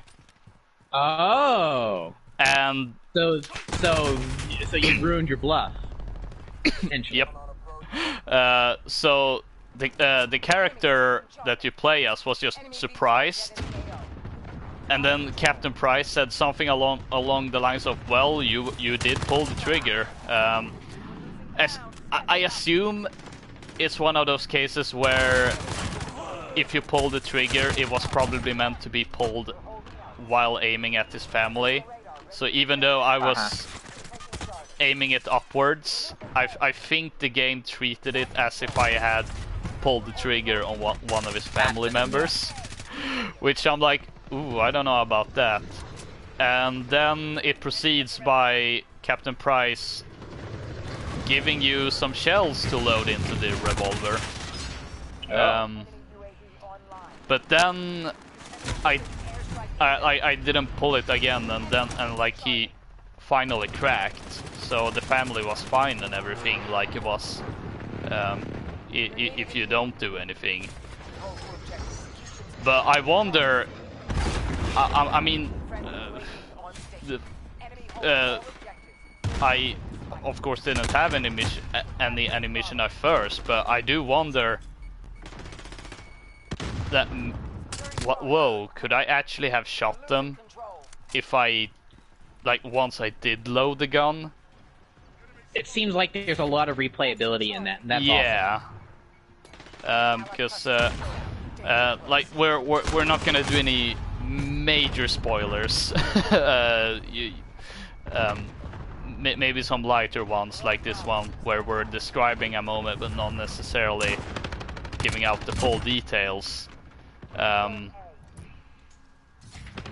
But that was probably the one moment where I'm like, I'm not sure how I feel about this, because on one hand I'm of course this could just be a me thing, because a lot of the times I try to look at both sides, and I'm thinking, well, we did get the information out of him,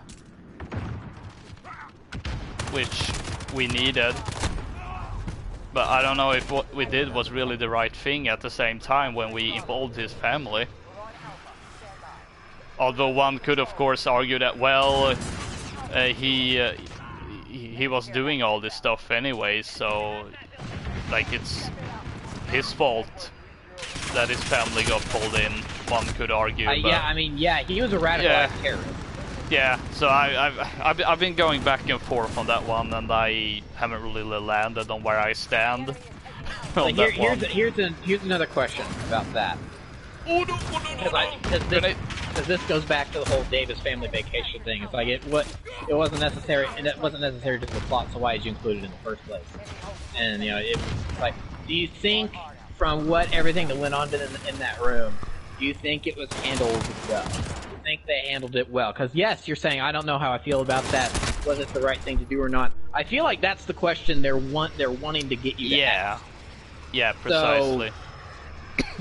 So from that aspect, you think it was because I think any normal person would say, yes, it's not, you know, shooting the family to get him to crack. That's not a nice thing to do. It's not a good thing to do. But do the ends justify the means? Where do you land on that? You as the player, you think about that. You consider that. So from that aspect, do you think that that it was handled well then? Yeah, I would say so. With I guess the caveat of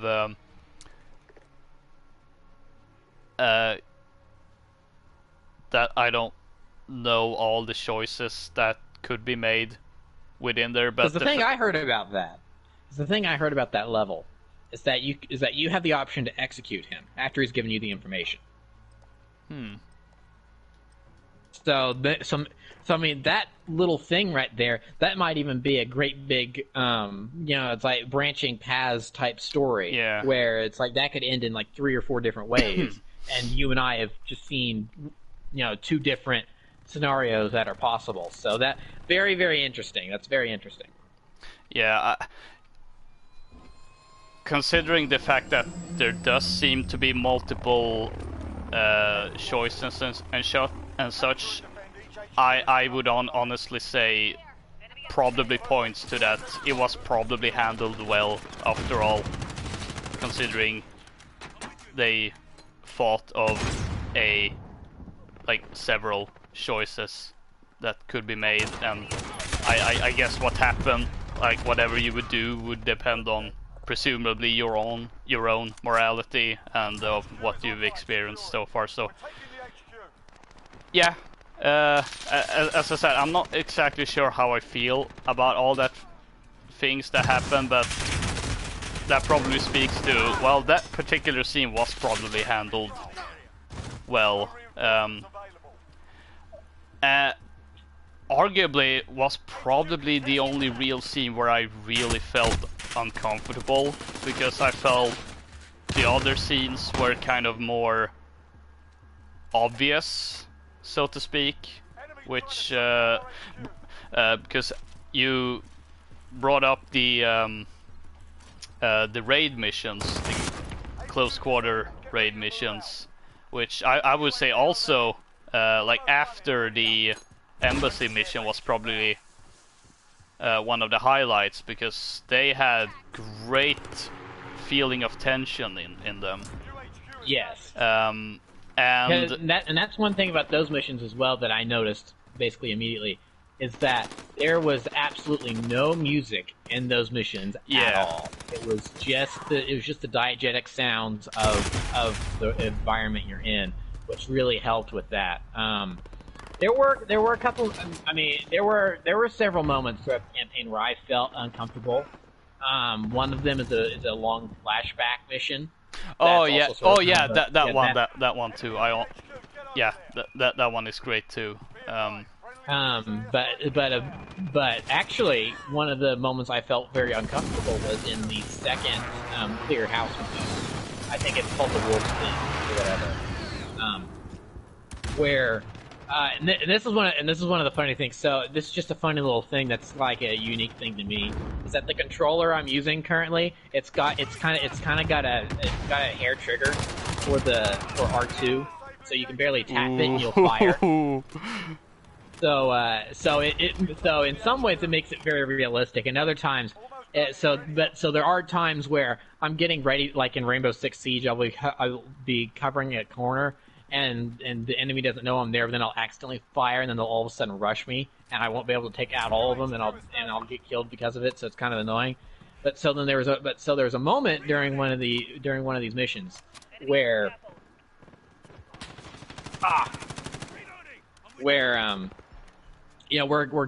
the first floor of this house, and we're going through, and the SAS are slowly opening up the doors, and then you hear shots, and you hear people yelling in Arabic, it's like for our leader or whatever, and then sometimes get cut off because they're being shot in the face. Yeah. So I open up one door, and I go to clear this room, and I see this target pointing something towards me, and I fire, and then but when I turned to fire, I wasn't completely done aiming where I wanted to aim. This is all happening within a split second of everything.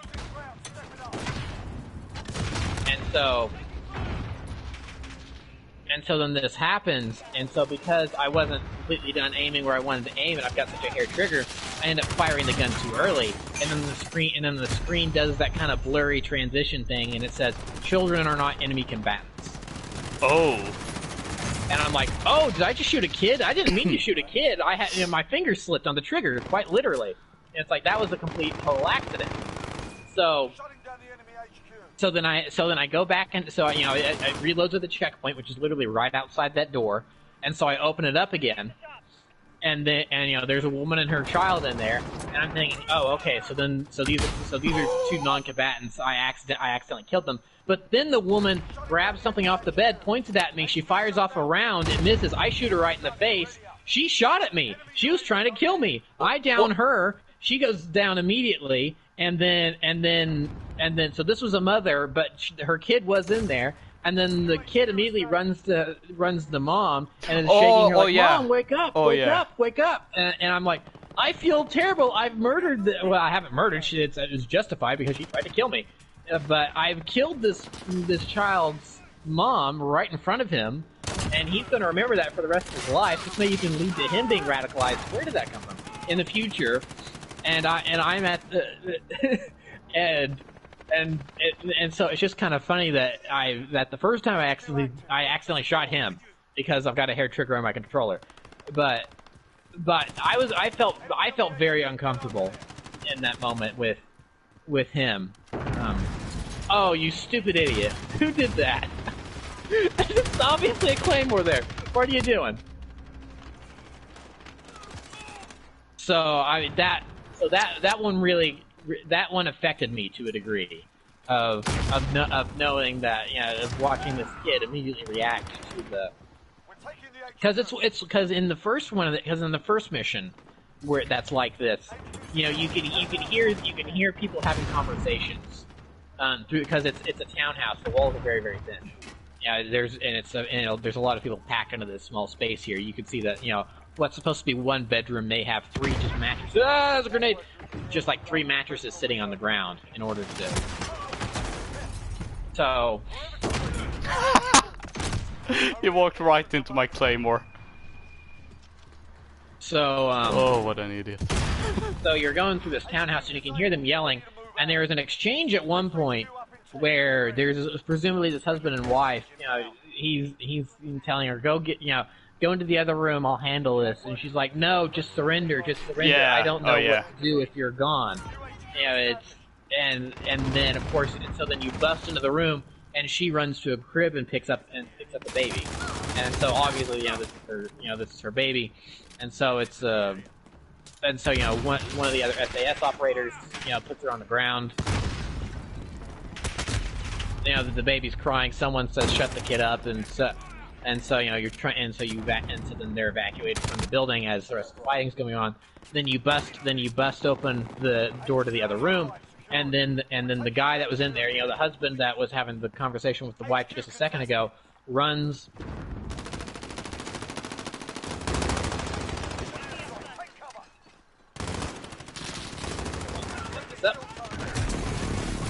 Whoa. Ah! Precision airstrike! Need to get back out there. last hit. So he knows that there's people here now, and so because the door busts open, he sees you, he dives behind a wall, and then he crawls underneath the bed and starts shooting at you, and you take him out. And so that was another moment where I kind of feel bad in this instance. Obviously these are radicalized terrorists, but I mean this what's this woman going to do with her kid? This kid's going to grow up in a British school with a British accent and everything. Because not all of these people you're fighting here had British accents. It's obvious that some of them came from the home country, and they. Okay, where's the other person? Oh, I got a double kill, nice. So So this kid growing up, is he going? Is his mother going to tell him who his dad was? Whose dad was? Are they just going to be told? It's like, oh, dad died when you were young, and that's going to be the end of it. It's like, what? There's so many different options of how that story could. That we're not going to know that. I mean, that'd be a twist. Is if we get like Modern Warfare Reboot 3, and it's set like 20 years in the future, and this guy comes back as an antagonist. Like, you murdered my father when I was a baby in this townhouse in London. Like, I doubt that's gonna happen, but you get where I'm going with that. Yeah. So.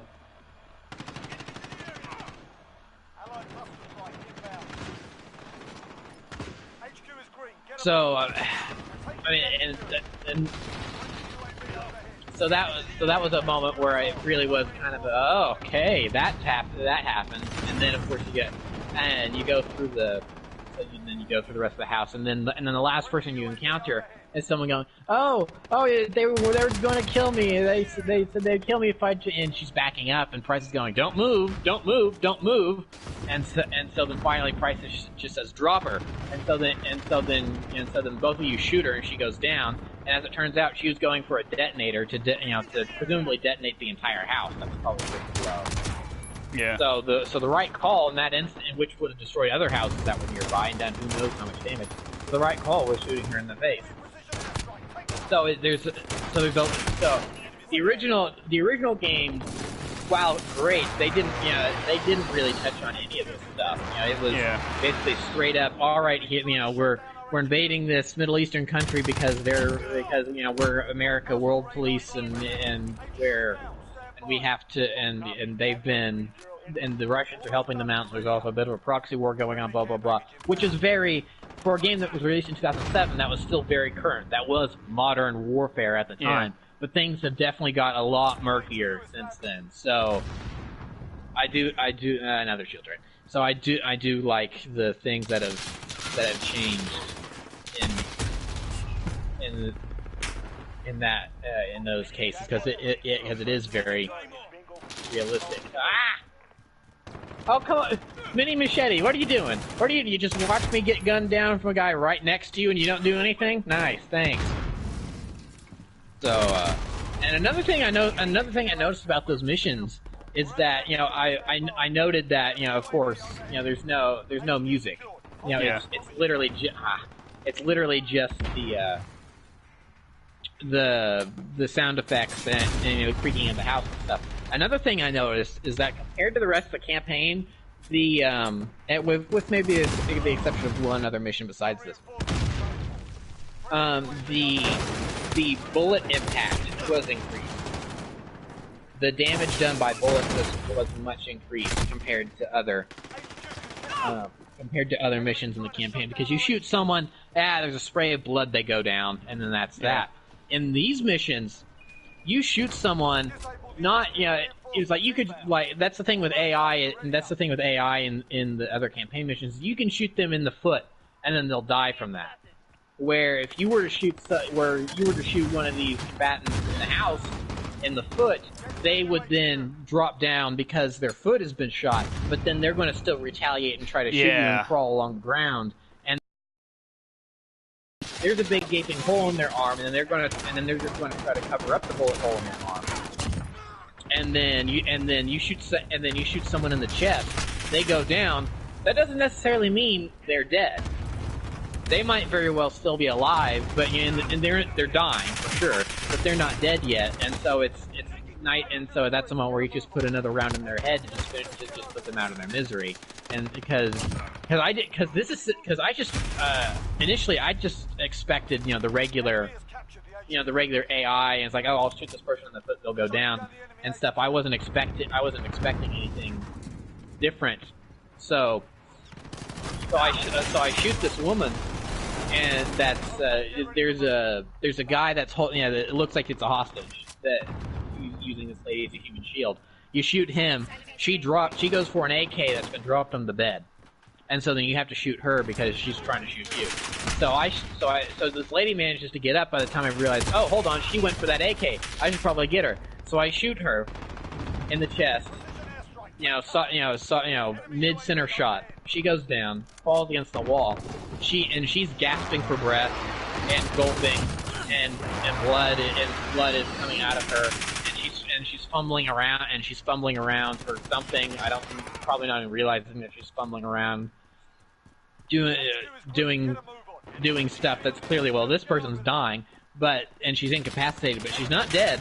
She's lying there, her body's still trying to do normal bodily function stuff, and then it's a moment like, well, I just better shoot her in the face to put her out of her misery. Which, the fact that they went through the trouble of coding that AI differently and those interactions differently compared to the rest of the campaign, I feel was a very nice touch that really helped sell the realism and the kind of the moral grayness of it, because it's not, because again, it's like you throw grenades at people in multiplayer and in the campaign and stuff, and they blow up and then they're dead. You shoot someone in the foot, they just die because they're AI. I mean, it's like those two missions really presented the much more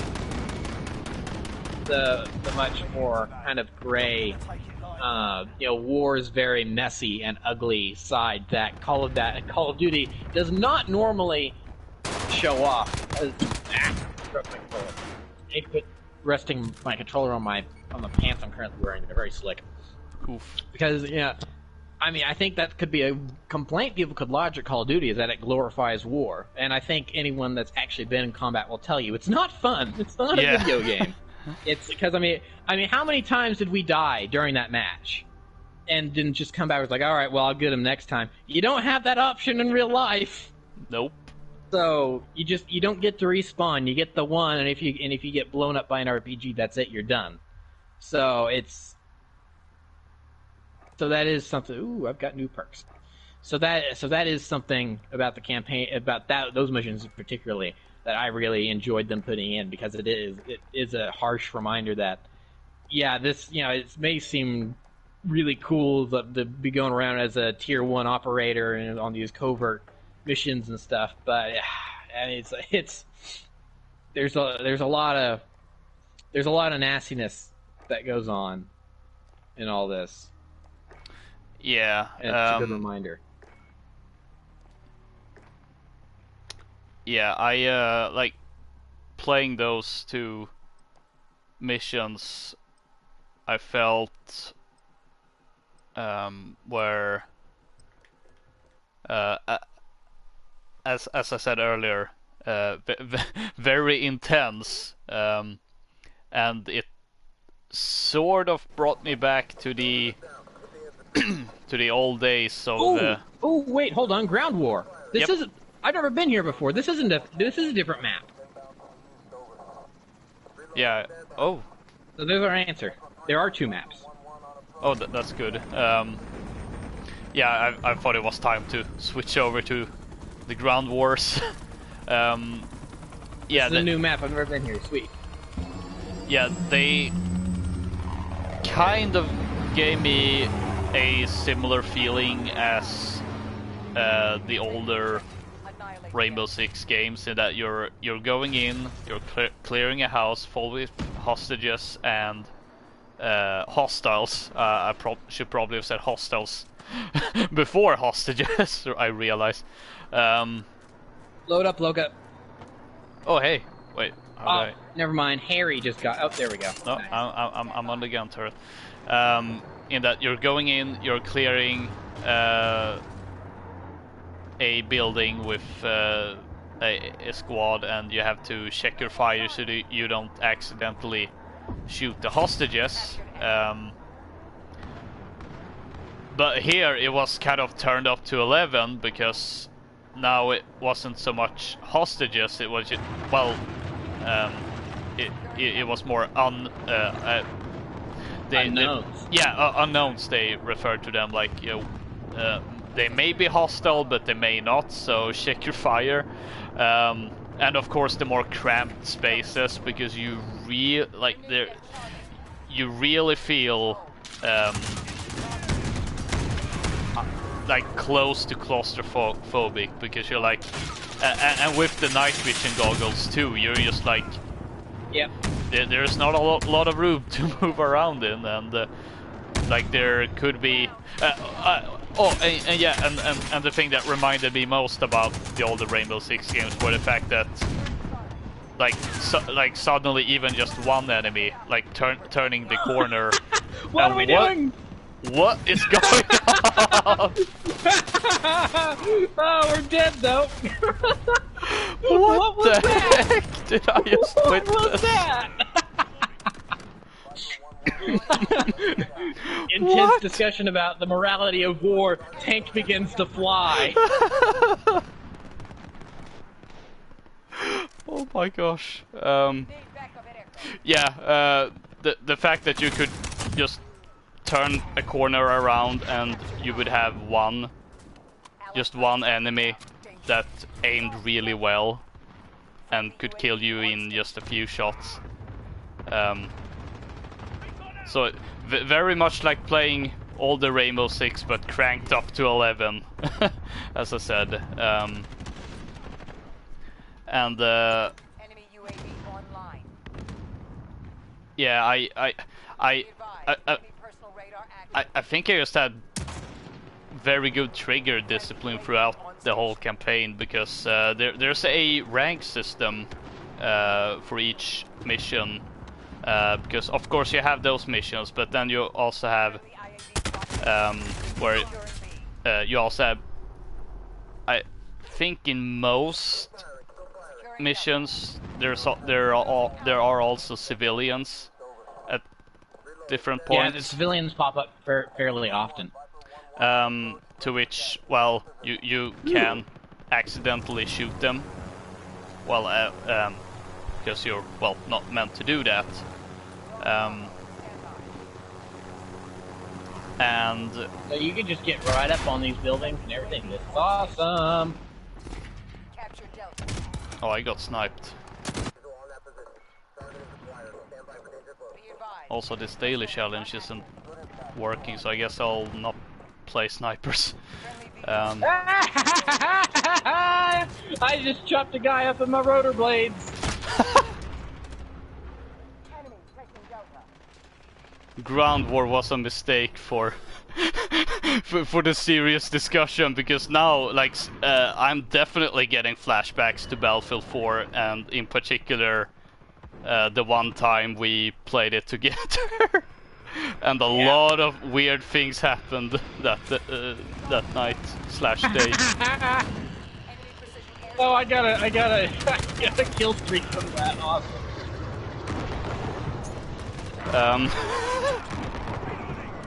I don't know. Maybe is it possible that they only added this map today or something?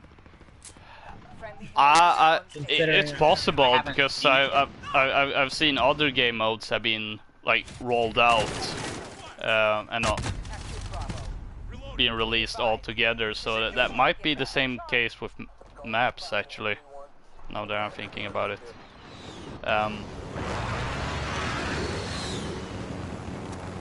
Yeah, so there's that rank for each mission, and you have the civilians and unknown combatants, and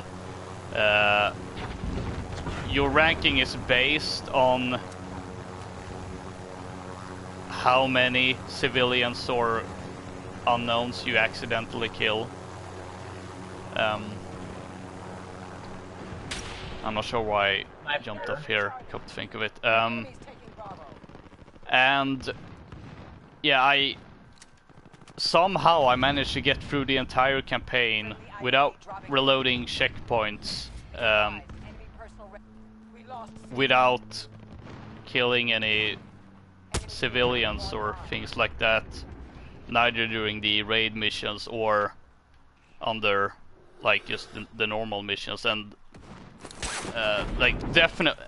definitely confirmed, because on my first attempt on the first mission I got the trophy that was literally called Trigger Discipline, which you get by not shooting any civilians during that mission, which speaking of that mission, and it might have been more fitting considering the last map we played on, but that was also a moment that at first I was like really like, oh, this is this is some dark things going on, but as I thought about it, I've started to think that maybe that is the one scene that I'm not entirely sure if they succeeded with the whole. I mean, it was definitely dark and gritty and like really like, oh, this is really bad. But upon thinking about it, and how big is this building really? I think it's 16 floors. Oh gosh.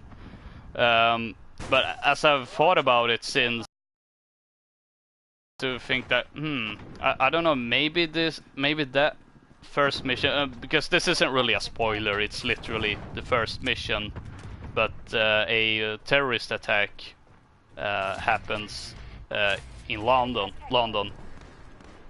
So you have like a suicide bomber going out, and you have a whole truck exploding, and then you have all these terrorists that are running around just gunning down a lot of civilians, and it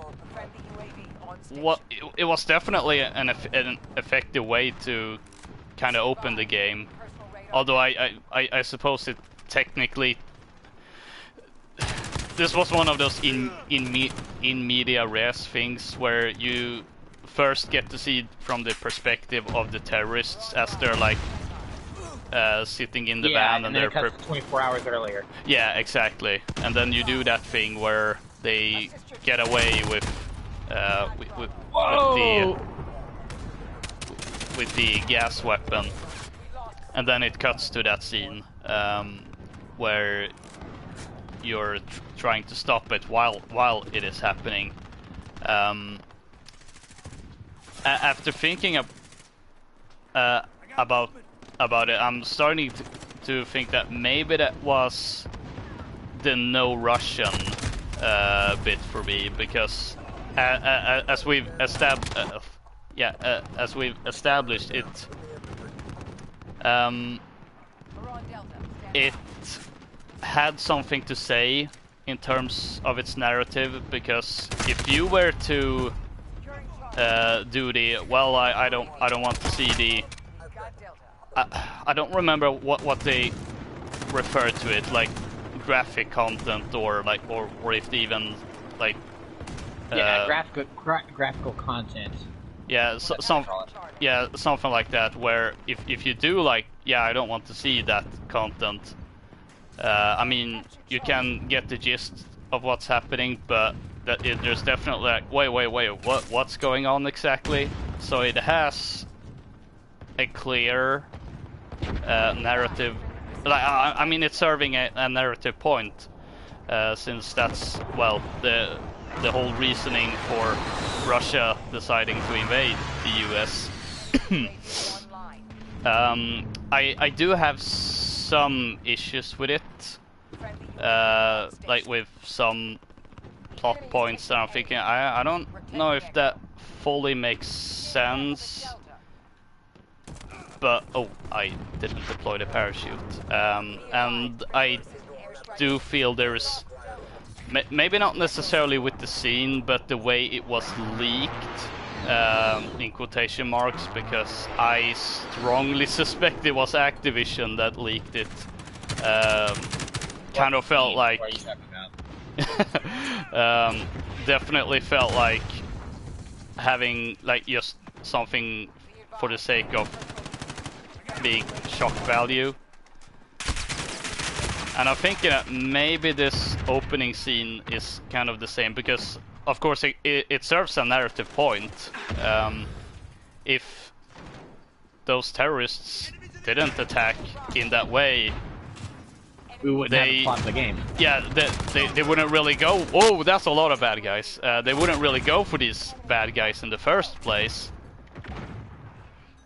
But at the same time, I'm thinking like, I don't know, I have mixed opinions about the game essentially opening with that, because it, like, on one hand, it's definitely an effective, a very effective way to kickstart the plot, because I was like, oh crap, like things really went down really fast. But at the same time, I'm like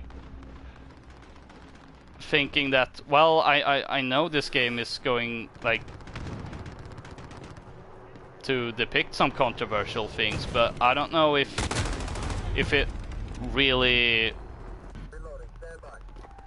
earned that trust within the first hour, so to speak, because it was very much still, ooh, I don't know exactly how this is all going to pan out. Is it going to be this story that has all these controversial moments, but it's to serve a narrative and, more importantly, to say something about the current state of the world? Or is it just going to be shock value? Now, I do feel that, like, with the campaign in its summary, I would say I'm not sure there's really anything in there that feels just like shock value. But I would say maybe the opening terrorist part is the closest thing that I thought of, because I don't know, I thought about this, and I think like the way I could have seen things going, I feel if they had like maybe had that as maybe not necessarily the climax of the game, but it's something that's been built up upon, then it's definitely been, I mean, that's part of the narrative. We know they're planning something, so we have to stop them, and then it happens and you're like, oh crap, everything we did didn't stop them. But yeah, I've been really going back and forth with that moment we talked about earlier, with bringing in the family of a terrorist to get the information out of him, and that opening section, because I don't know, I could see the argument being made that maybe that one is, I don't know how to put it, like a little bit I don't know, like the closest thing to just pure shock value, but at the same time it was an effective way to start the game. It was just when I started thinking about it afterwards, then the doubts, like, actually I'm not sure how I feel about this opening, but at the same time, I mean it serves a purpose, and I don't know, I feel like I've argued in circles on that one. Yeah, I've lost the plot on what you're really talking about here. I'm not really sure. I don't. If what you're arguing here is that the opening was the, from what I'm getting is that you're saying the opening of the game is the closest thing we have to shock value for shock value's sake, aka the Davis family vacation. That's the closest thing we have, and even then, it's a lot closer to No Russian than it is Davis family vacation. Yeah, exactly. I mean, yeah, I agree with that, but at the same time, it's a no Russian. It And the fact that it's at the beginning of the campaign makes me give it even more leeway, because that's the all right, gloves are off, we're not playing around, we're back, we mean business, our last 2 games weren't very good, we're not messing around this time. I mean that to me, it's saying we're not afraid to go to some interesting questionable places here. I don't think you're in my party again. At least it just had me with a random squad.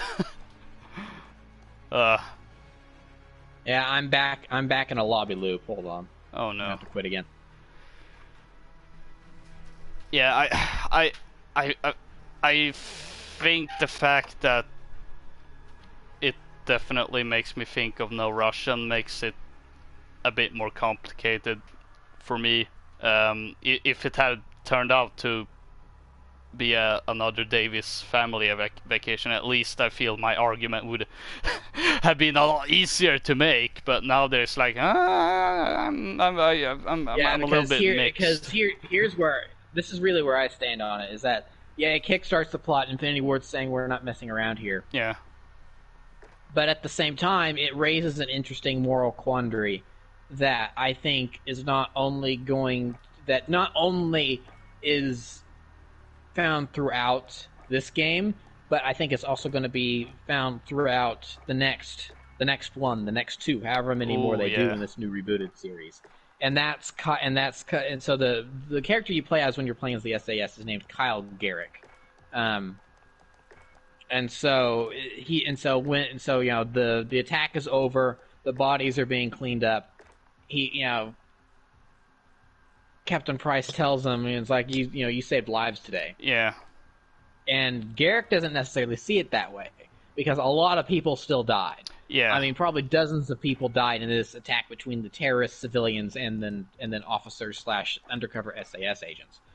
So Garrick doesn't see it this way, and he's like, if they had let us do our job and not keep us pinned back with paperwork or morals or whatever, this wouldn't have happened in the first place, because we had intel on this particular cell. If we had done a big raid, like a month ago, this wouldn't have happened.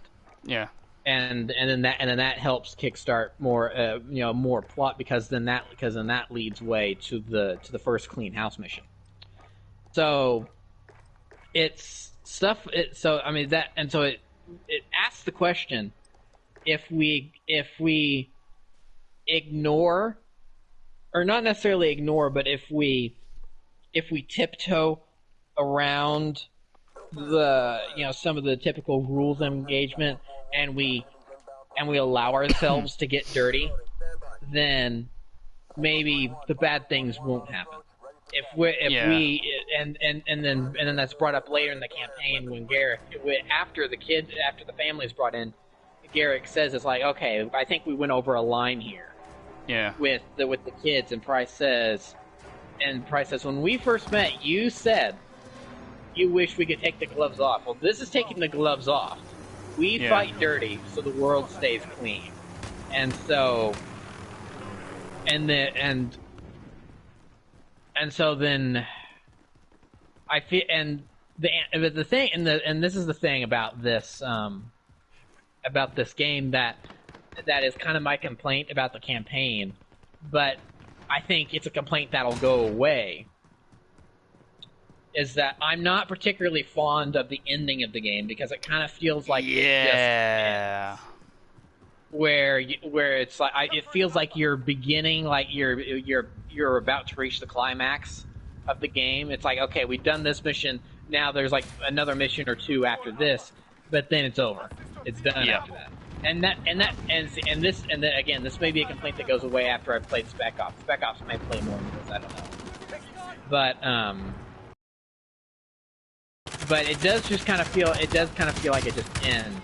Yeah. But the thing is that this game, unlike the original Modern Warfare, is it's clear they're deliberately planning a sequel. Yeah, for this. Definitely. They're whether so, and of course it also continues into Spec Ops a little bit.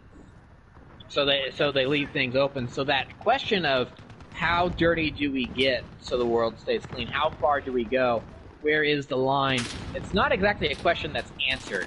They make you think about that a couple times, and then Price mentions that the line is drawn wherever you need it in order to do the right thing.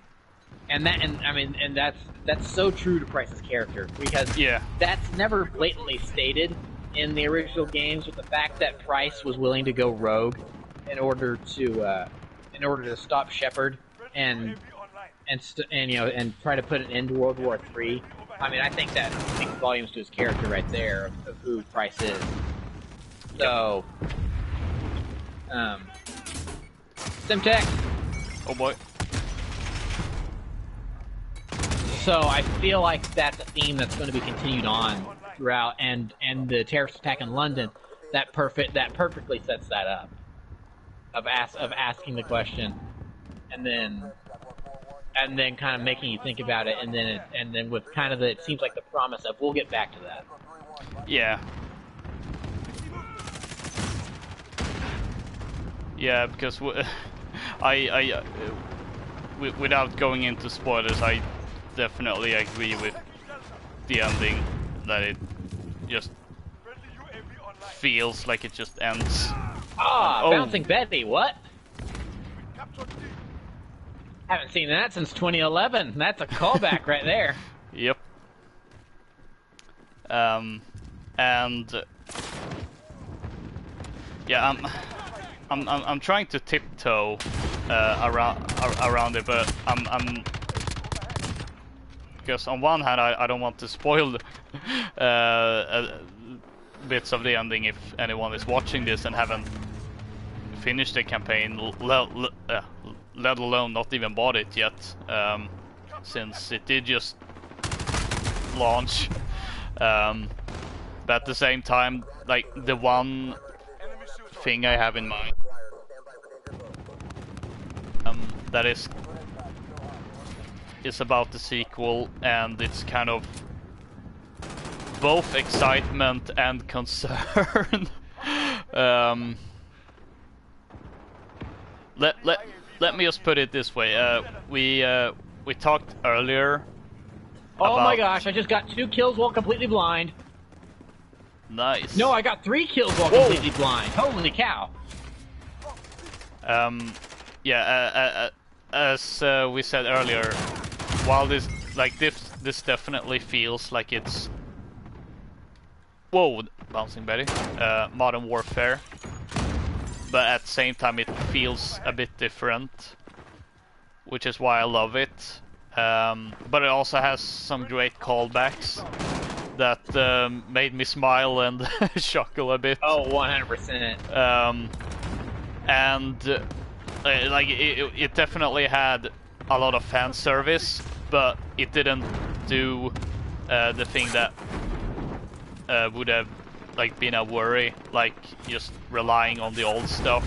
Like when there was a callback to the old games, it was definitely a great moment, but it also wasn't overly big moment. It was just one of those, if you get it, you get it. If you don't get it, I mean, that's fine, because we're telling a new story here. But yeah, I'm trying to down tiptoe around the ending, but let's just put it this way: the way there he goes. The ending that kind of hints to a sequel was great to see, but it does make me a little bit concerned that maybe maybe the potential sequel would maybe be, well, relying more on fan service moments, with the way they were, with the things they were setting up and such. But we got a counter UAV. That's the first time I've seen that. But then again, we've just got this game, so it's probably a bit too early for me to speculate. Yeah. But it's just one of those. Yeah, this was one of, like, one thing they did really well as a reboot, and I just hope they manage to continue that with the sequel, even though it's definitely setting up for some things that, well, like despite the things the ending is setting up, so that will be interesting to see in 2 to 3 years, but depending on when the next game is coming out. I think it's going to be 2021, because think about it. Next year is supposed to be Treyarch with Black Ops whatever, because of the whole Sledgehammer Raven issue, and then who would be out? I mean, so all three. So that's the thing. All three of those studios are heavily working on that for next year. So who are they going to have on hand to have a Call of Duty ready for 2021? The whole reason we've got Treyarch working on a game for next year is because Activision is not going to take a year off. Yep. If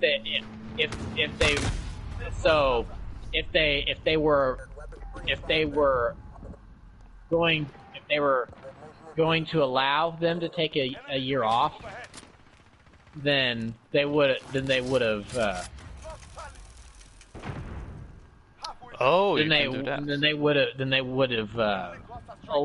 would have let next year be the year where they don't have a game come out, and then Treyarch would have been ready to go in 2021.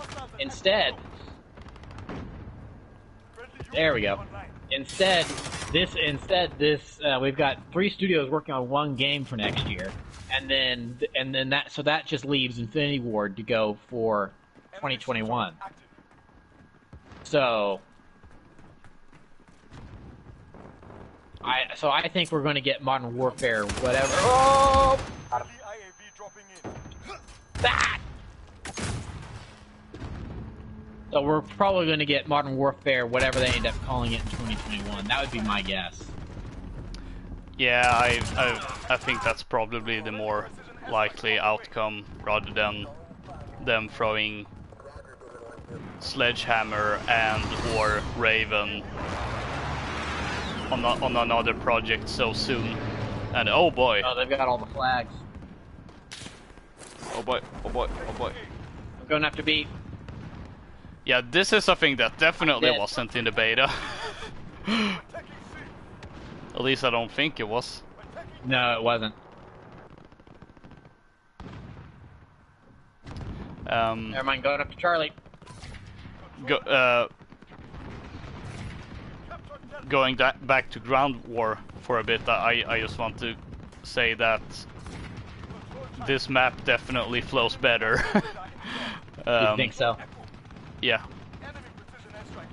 Yeah, because that's the thing with that other map. It's very much more centered on interior combat. Yeah.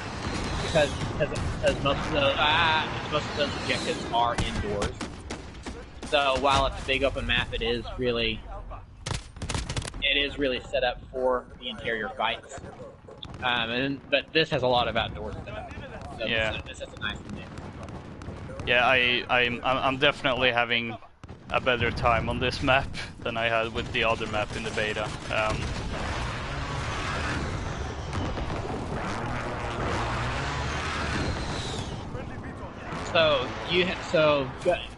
Again, being vague because of spoilers. Yeah. And you are big spoilers. Going back to your concern about what they do for the next one and over reliance on fan service. I think what we have here is kind of a, let's call it a Batman case of storytelling. I think I see where this is going. Oh, what? So Batman gets rebooted a lot, right? Oh, and yeah. We've got the original comics, we've got the Michael Keaton stuff from the 80s, then we've got the Joel Schumacher Batman films from the 90s, which are supposedly supposed to still be part of the Keaton universe, because you've got Alfred and Commissioner Gordon being the same actors, but then everyone else is always different. Lando Calrissian somehow turns into Tommy Lee Jones. It doesn't make any sense. Anyway,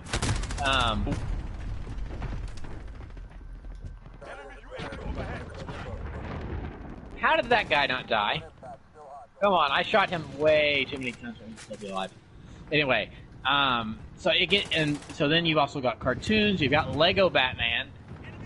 On top of all of that, so Batman is rebooted a whole lot. You know, there's all these different incarnations. With that, there are some things you expect the stories to do, just based on it being a Batman story. You expect the Joker to be there. You expect several of his rogues gallery. Selena Kyle is always a love interest. You know, he may or may not have a Robin, etc., etc. Yeah. There's stuff you expect, but at the same time, the reason people keep coming back to those stories is, I think, partly because what are some of the interesting things we could do with the character that are new while remaining true to the original. Oh, ow. What happened? I got sniped with someone else. One shot, 2 kills. So that's a big question. It's like, how do you make this fresh and new while also that was a Claymore, while also making this, you know, making this feel fresh and original.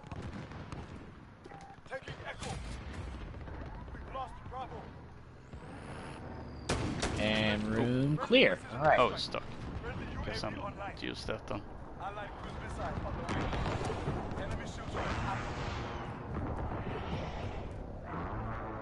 Taking C.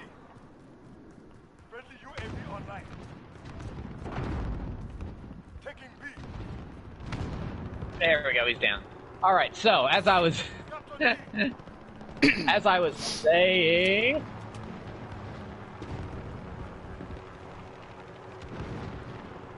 He was in the truck. Okay, so something, I don't know if this is a glitch or what, but my kill streaks keep getting swapped around. Huh. Cause right now my kills, because the kill turret, the precision airstrike thing, the cluster strike, which is one I have, and then an Apache helicopter. The kill streaks I have selected are the personal radar, the care package, and then the cluster strike. So those are just 2 out of 3 of those are just wrong. I don't know why. It keeps doing this. It's done this before, so I don't know. That may just be a weird glitch that they need to get sorted out. Or maybe a thing where too many people are using these specific, kill streaks or something, so they're trying to limit the amount of repeats or something. I don't know. Or maybe only certain kill streaks are available on certain... I jumped from a high place. Ooh.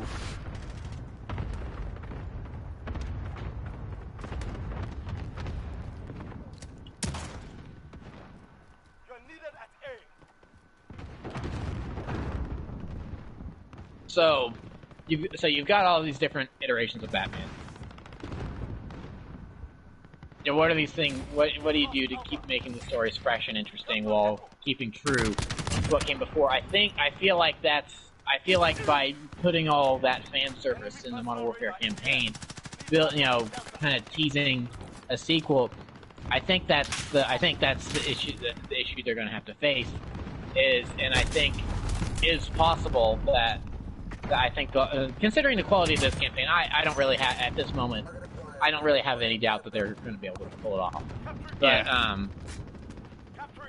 and I think that's why they put in that fan service is to say, all right, next game we're going to be covering all these things you love from Modern Warfare 2 and 3, and these other characters. It's going to happen, and we're going to do some cool things with it because you bring back such and such character, you're going to. What? Okay. I'm laying down. Got it. Because you bring back such and such character, you expect such and such character to do certain things. But I feel like, we're going to get the gist. We're going to get. What even was that? Okay. We're gonna get the juxtaposition of what makes that character, but they're gonna do new and interesting things with them. I think case in point is the reveal about a certain character that shall remain unnamed at the end of this campaign.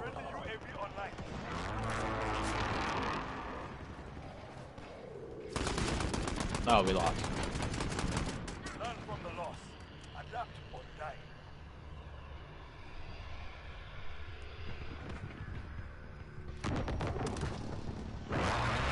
I assume you know who I'm talking about. Yeah. Okay. I figured. So I mean, because that's something I went on. So I feel it's like it's a character that's back, but it's not a character we didn't expect that. So I feel like they managed to do cool things with the other characters going forward in the next game, and it's like, and also because it seems like the next game's plot could be like an amalgamation of Modern Warfare 1, 2, and 3, the originals. Yeah. And so you kind of went with that, but the thing is, I think it's not going to be a straight up. It's not actually going to be, oh, here's an attack in Paris. Here's other stuff here's. Oh, hey, we've got another cliffhanger mission where you're sneaking around Snowy Base going for a DSM. I don't think they're actually literally going to do mission for mission. They're just combining those two plots. They will pull elements. They're going to pull elements, but it's not going to be exactly the same because as we said earlier, the campaign for this game, you can see the elements of the original game in this, but at the same time, it's still different and distinct in its own thing. Yeah. And I feel like I've seen some complaints about that. Not too many, but I have seen some people.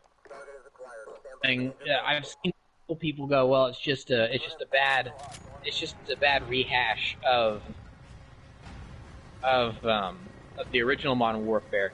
Like I feel confident enough saying the name here because it absolutely has no bearing. People that have, they're not going to have any idea what I'm talking about just by saying the name.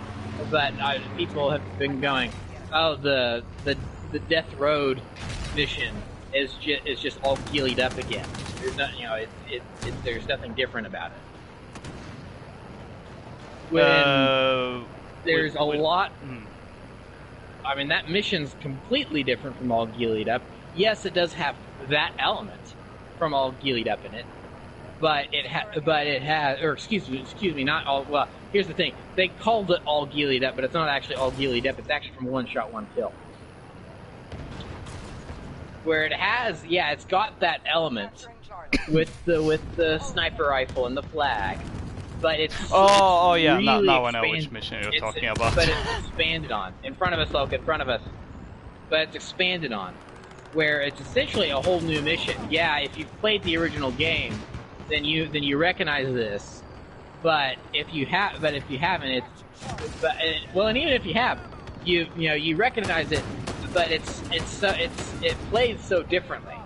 Yeah. Because the thing is like, there was that, they had that flag in the original where it's like, oh, use the flag to measure the wind and the distance and blah blah blah. But really, that, I mean, as cool as that mission is, when you really think about it, when you really stop and think about it, you essentially just kind of sit there until you're told to fire, and then you shoot, and unless you're just not aiming in the correct direction, you're going to hit the target. It's a very, very scripted moment. Yeah. Where I'm gonna put it this way. When you were saying, oh, this mission people are complaining is a rehash of all ghillied up / one shot, one kill, I legit didn't know which mission you were talking about because I'm like, wait, which mission rehashed that? I don't remember that. And I was like, oh, the one with the flags. I'm like, what? I didn't even think of that when I played it. So I mean, I didn't even realize what I was talking about. It speaks to, like, it takes inspiration from, but it's not a blatant copy. And I'm like, and that, I mean, this is something J.J. Abrams doesn't understand: when to take inspiration from and when to blatantly copy. He blatantly copies. Oh yeah. This game took inspiration from. Yeah.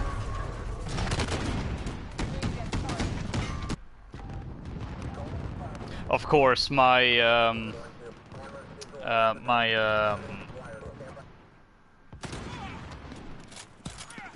dropping all the words again.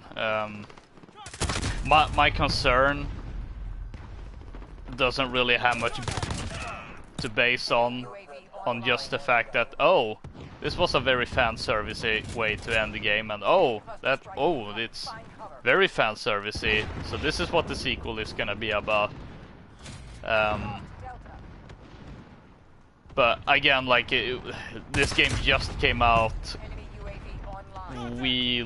I don't know how much even Infinity Ward knows of their own sequel. So I mean, I'm sure they've got an outline. I'm sure they've got a plan, definitely. But they probably don't know. Like, they don't know what character is going to say what at minute 135 in the middle of the third mission of the second act of the game. They don't know that stuff yet. I'm sure, because right now they're focusing on this game. Yeah. Of course, that does bring up something I hope for the next game, is that they don't call it Modern Warfare 2. That would be very weird. Warfare subtitle. On the flip side, that would just make the name quite long as well if it was like just Call of Duty, Modern Warfare, Dark Operations. I'm just making things up on the fly. Well, yeah, and that's another thing is looking at the box art of this game. It's called Modern Warfare, and then you've got the big MW behind Price on the cover. I could see them calling the next game something completely different, like Call of Duty Task Force or something like that. You know, something very generic, war-y sounding. But then in the background, like on this, but then the cover be very similar to the cover for this game, and it have the MW in the background, so you get this the sequel to the 2019 Modern Warfare. I feel like that could be a design thing that they do to emphasize that.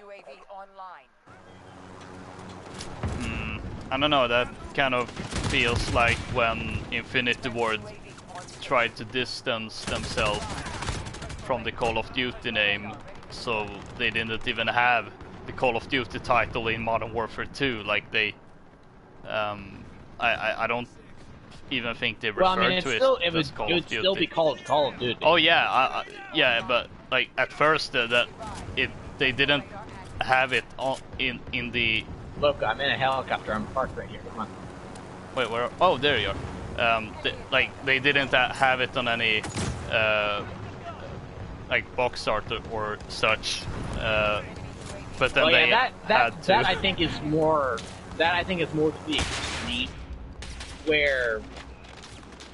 Oh, there's a lot of snipers over here, buddy. Well, good thing I got an LMG. Oh! I killed one with Bigfoot. Oh my gosh!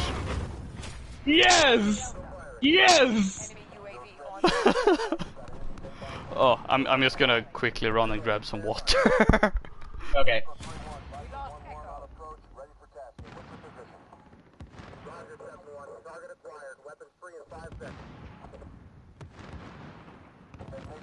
Enemy care package inbound. So yeah, hello everyone watching the stream. The person that actually runs the stream is gone, so you're left with me. Sorry about that. Yeah, I know I'm not the person whose name is on the channel, but I'm here. Oh, there's a UAV. Let's hold on and shoot that down. I am talking just so that way, because you guys probably aren't seeing much right now. So alright, I'm back. Alright, there we are. I tried to keep the audience busy. Yes. Entertain. Yeah, one thing that the ending also did was that it kind of confirmed a theory I started to have with this game and the potential sequel. Because, of course, the original Modern Warfare had a bit set in the Middle East that that was clearly inspired by current events, and I think in particular the invasion of Iraq. and then it had a Russian civil war going on, and this rebooted game has a much more emphasis on, is centered around a Middle Eastern country.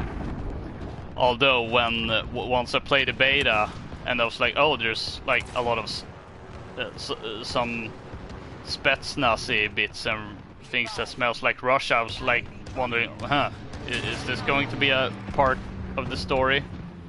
And without saying too much, yeah, there's a little bit of it.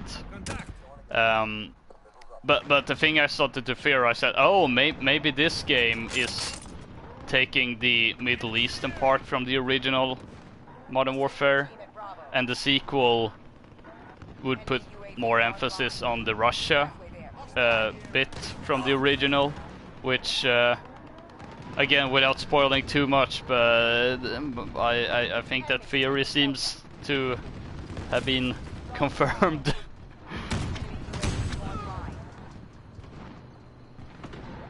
So yeah, it will definitely be interesting.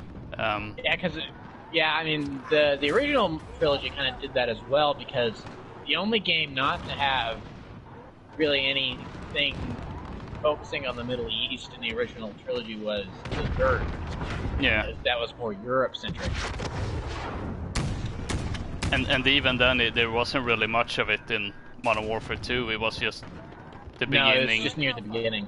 And the ending. Yeah. Which of course, that one is about dealing with Shepard and his Shadow Company, but for whatever reason, there's mech troops in the final mission. I don't know why. They just show up and start shooting at you.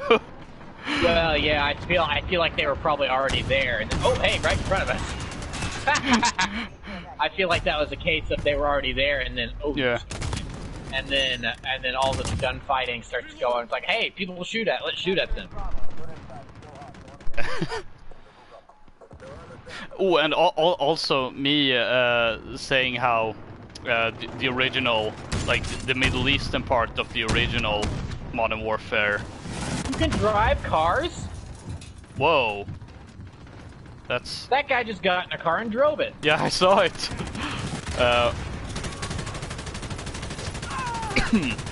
Yeah, because the Middle Eastern part in the original Modern Warfare, I feel definitely heavily inspired by the invasion of Iraq in 2003. So it was still very much conventional warfare, whereas here you're dealing directly with terrorists, and it's with terrorists and insurgents. So that is doing two things. One, just making things feel different, since you don't really have... Well, I mean, you have definitely some bits that feels more... Well, actually, not really. Since you're either a tier 1 unit going up against a group of insurgents or terrorists, or you're with the resistance force and going up against the Russian forces, since the whole plot is that they are occupying this Middle Eastern country, to which there's two different factions fighting against them. Oh, hey, I found Burger Town. Oh! Is it the Russian Burger Town? It is the Russian Burger Town, but it's Burger Town nonetheless. Oh, that reminds me that I saw on Twitter that I don't remember where, but there was actually a Burger Town that temporarily renamed itself to no, Burger Town. I mean Burger King, that temporarily renamed itself to Burger Town. Yeah, I'm pretty sure that was in Burbank or wherever Infinity Ward is headquartered, and they did that for a launch event. That would make sense. So yeah, this game doesn't really have much of conventional forces going off against each other, which, and this is something I've said in the past, but like with this game, I've been getting a lot of vibes from the Medal of Honor 2010 reboot, and I feel like this game in general just feels like a great mix between the original Warfare, the original Modern Warfare, but also what they were trying to go for with the Medal of Honor reboot of showing more, well, this whole insurgency part and aspect of, of today's world, as such. So yeah. Ooh. Ow.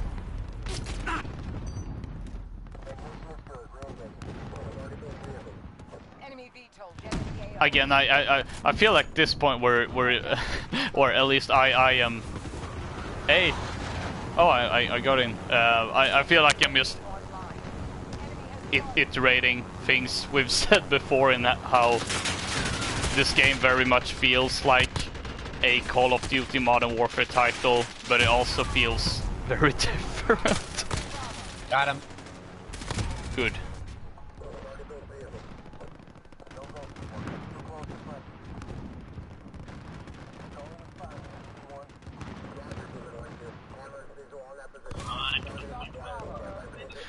I don't know, I'm trying to think of things about the campaign that we haven't brought up and that isn't too spoilery. But I don't know, maybe we've covered the most central parts.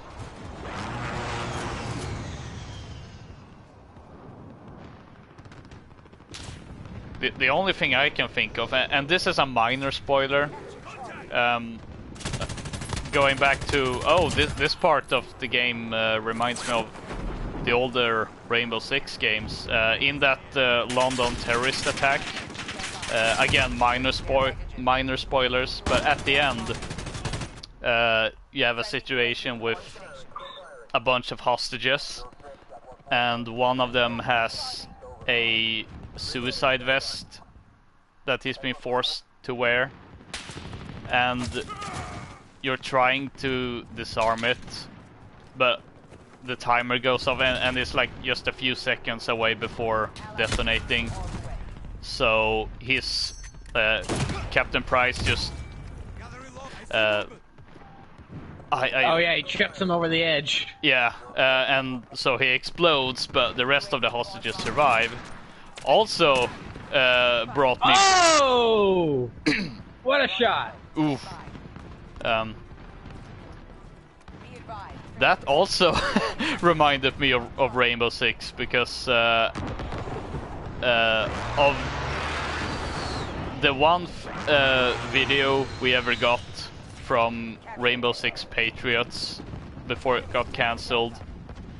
It had a very similar ending where you had fought your way to the middle of the bridge, and you had that situation of, we have a bunch of hostages, one of them has a bomb vest on him and it's about to go off. What do we do? Do we attempt to disarm the bomb and save him as well, or do we just but potentially having it blow up and kill everyone, or throw him off from the bridge so he dies but the rest of the hostages survive? That was just one interesting thing that I thought about, because of course Patriots was cancelled and then it became Siege. Yeah, sort of. And that game, like, also had a very similar approach of we're gonna make a game that's more uncomfortable. Especially with we're gonna have all these very difficult choices that you're gonna have to make a split-second decision, such as that scene. And I wasn't even aware, but because I was watching this video about the development of Rainbow Six Patriots, and apparently that game, like when it was announced, and when they showcased the footage, caused some controversy, at least in the United States. Partly because of that moment, but I think mostly it was about that the villains were a group called the Patriots, and they were some sort of American terrorist, or basically American terrorists calling themselves the Patriots, which is that you on the heli? Oh, yeah. It was. I didn't. Oh! No! Oh no! I just got 6 kills, but in reality, I only got 2. Oh no! How? Oh my goodness. That's something they're gonna need to fix. Oh.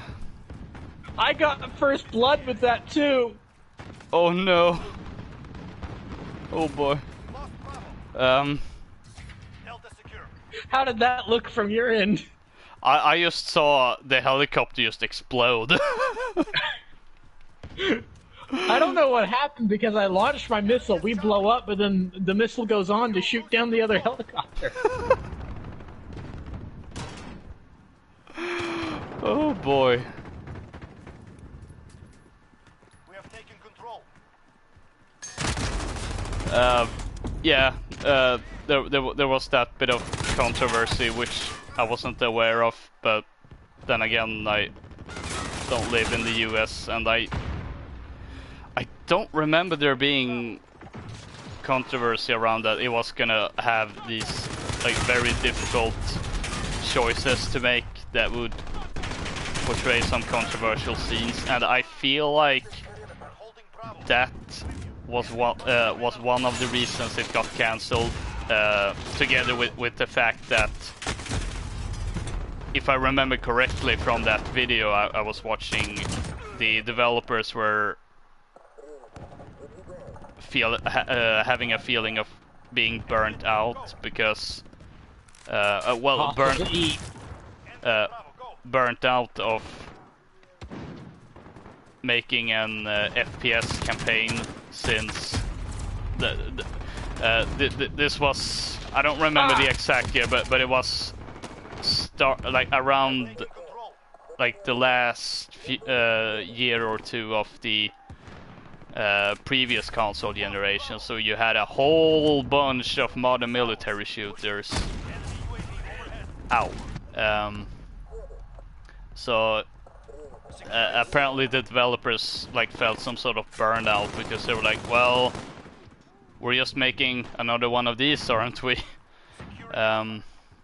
Which consequently is probably one of the reasons why Siege didn't have a campaign. And the whole reason I'm bringing this up, because I'm just glad that because whether Patriots would have been a good game or not is kind of hard to say, because the gameplay looked kind of generic, and didn't really the only thing that really interested me with that game, aside from it being another Rainbow Six game, was there was gonna have these very difficult situations where you would have to make some uncomfortable choices.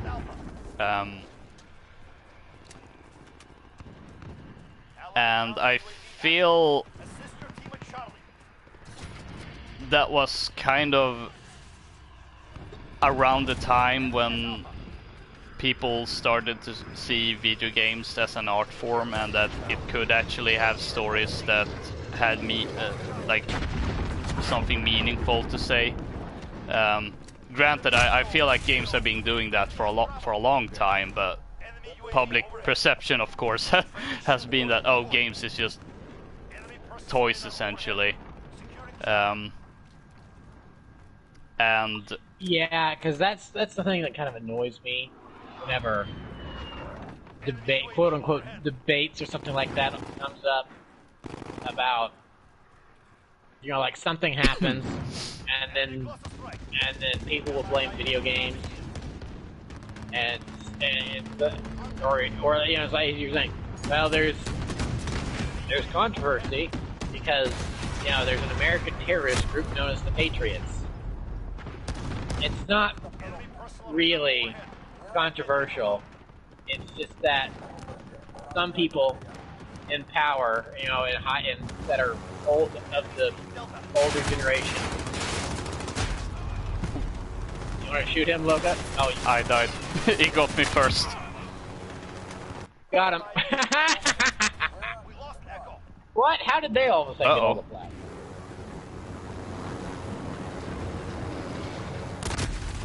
Oh, I'm down.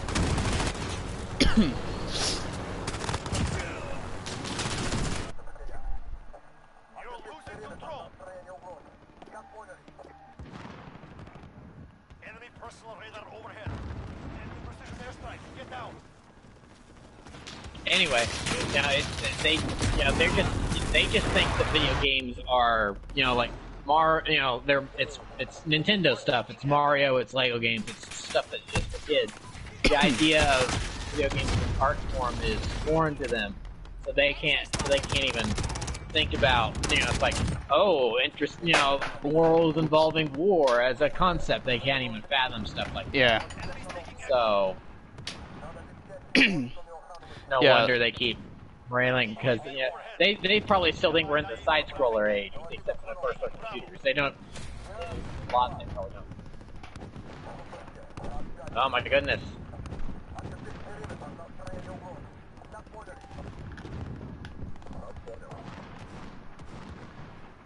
I so want to quote a quote that one that some soldiers can say in the Battlefield 3 multiplayer, but I can't because it has language.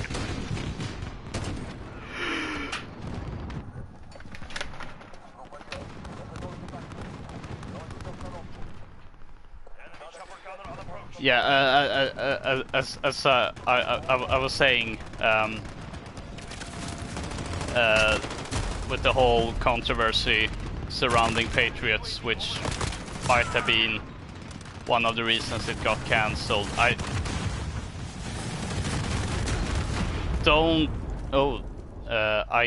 don't think that was the main reason, because I mean, they would have known. They should have known that it would cause a lot of controversy. But I'm just glad that we're now. Well, it's not the first modern military shooter that is about portraying very murky situations.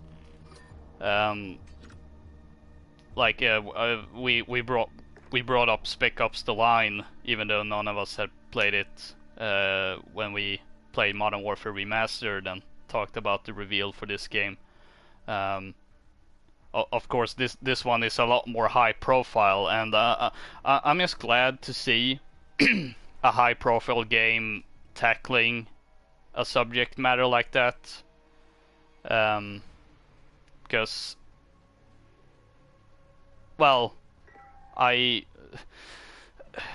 with video games, I mean, there are definitely a great art form and have the potential to tell very meaningful stories. And as I said, I think they've been doing that for a lot longer than just a few years ago. But now I feel like more like the perception of video games have changed and are still changing. So we now it's slowly have getting there. Yeah, so now we have developers that are getting more comfortable with making games that has a story, like a meaningful story that wants to tell a specific message and deal with a specific subject matter that even if it may end up being controversial and such. I'm just glad we now live in a time where high-profile games are starting to doing that, like with this one, for instance. Of course, there's always gonna be a discussion of what is appropriate to showcase and feature in a game, and of course that has also been the case with this game. Definitely a conversation that, no matter which side on it, on what you and or what you think can or shouldn't or should be portrayed, I do feel it's a discussion that needs to be made, because I do feel there are some things that maybe you shouldn't portray, or things that maybe you shouldn't portray in this specific way. But just having that conversation, I feel, because it's been interesting to follow the conversation around this game prior to launch, just because I do feel that conversation is needed, but also just in general that there's a game where there's a lot of heated discussion about its subject matter, I feel is just great in general, rather than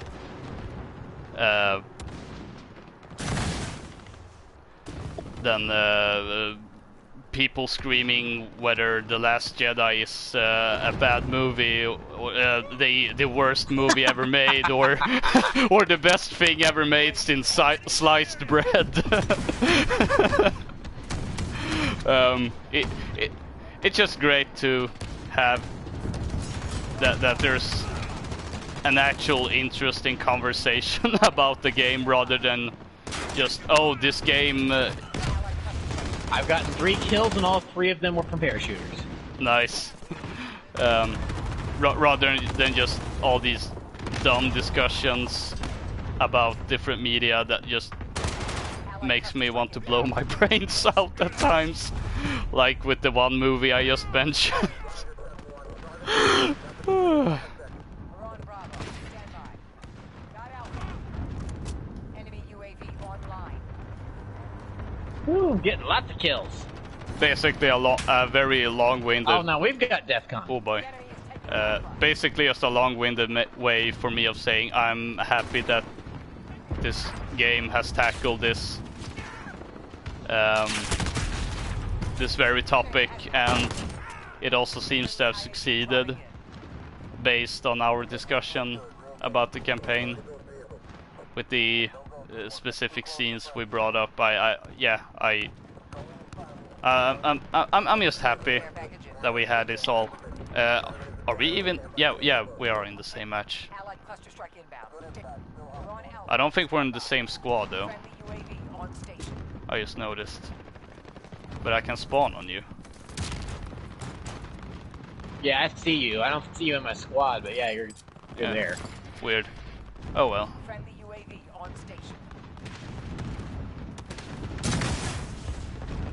Assist your team at Bravo. Enemy UAV online.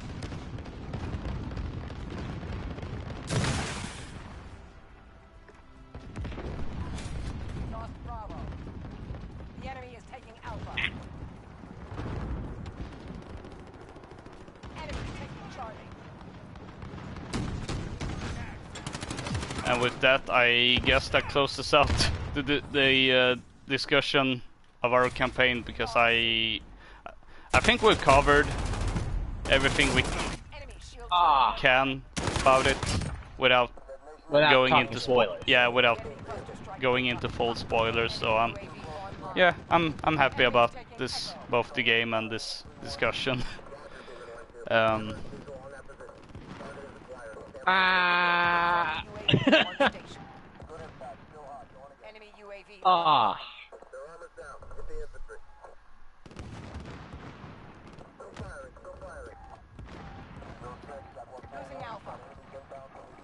Please let me spawn. There we go. I need to stop doing that.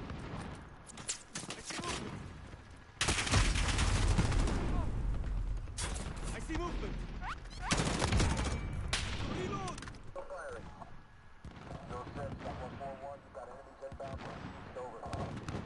Are you kidding me? Ooh, actually, I came down on my parachute, I hit the wall, my parachute went away, and I fell to my death. No! Actually, I did come up with thought of something that I remembered. I don't know if we can positively definitive answer of this one, but when we played the Gunfight Alpha, you made what you refer to a bold statement, which it definitely was, even though I was kind of agreeing with you on that one, in that not only had this game the potential to be something very special, but also that it could be potentially the best COD game. And so my question to you now that we played it, do you think this game is the best COD game?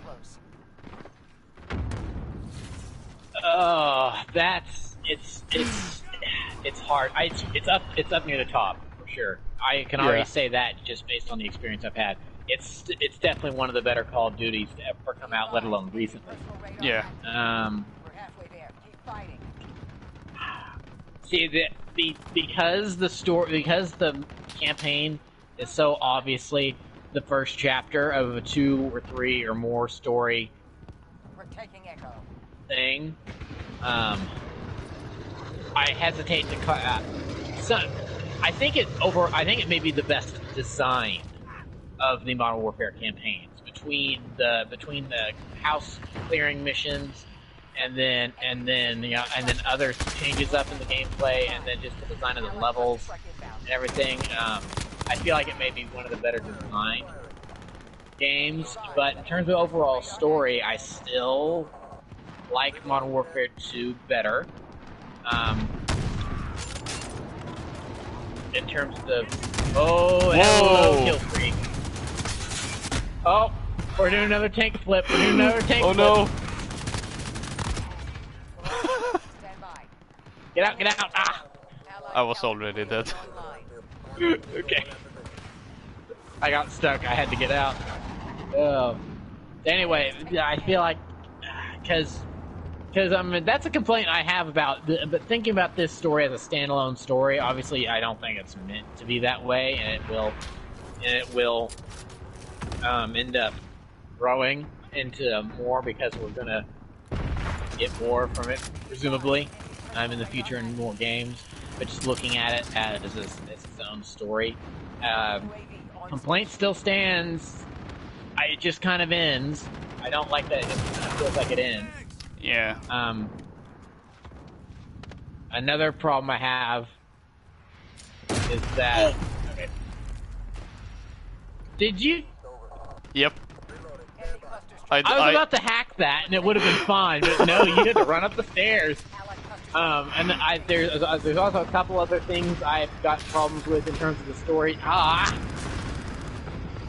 that are very spoiler related, so I won't get into that. That's not to say the story has huge problems. I think they're just small little things that probably could have been done better, but are still pretty good. Enemy VTOL jet in the AO. I think it's better than the Modern Warfare 3 campaign, even though I think the Modern Warfare 3 campaign has an actual satisfying ending. Oh yeah, 100%. Especially considering that closed out a trilogy. Yeah. And we've said leading up to this game, we've been going, I'm not sure, and it's like, because it would have to be a reboot, because I'm not sure where they would continue with a sequel, because Modern Warfare 3 ended so perfectly. So yeah. Modern Warfare 3 has a better satisfying ending for sure, but overall as a campaign, I think this game is the best. I think this game's campaign is the better campaign, just from a design standpoint. Yeah. With those different levels, because Now that's how you. I don't know. I love the Modern Warfare 3 campaign, but in some ways it is just kind of the greatest hits of the Modern Warfare trilogy. Yeah. Where it's like, well, here we've got our stealth mission. Well, here's an AC-130 mission like we had in Modern Warfare 1. Yeah, stuff like that. Yeah. Where this game, you get touches of that in this game, because there's a moment where you're in an Apache helicopter and it's sort of reminiscent of of course, Death from Above mission, but but again, that's the thing. It's reminiscent. It's not one for one the same, which is what I really appreciate about that. So,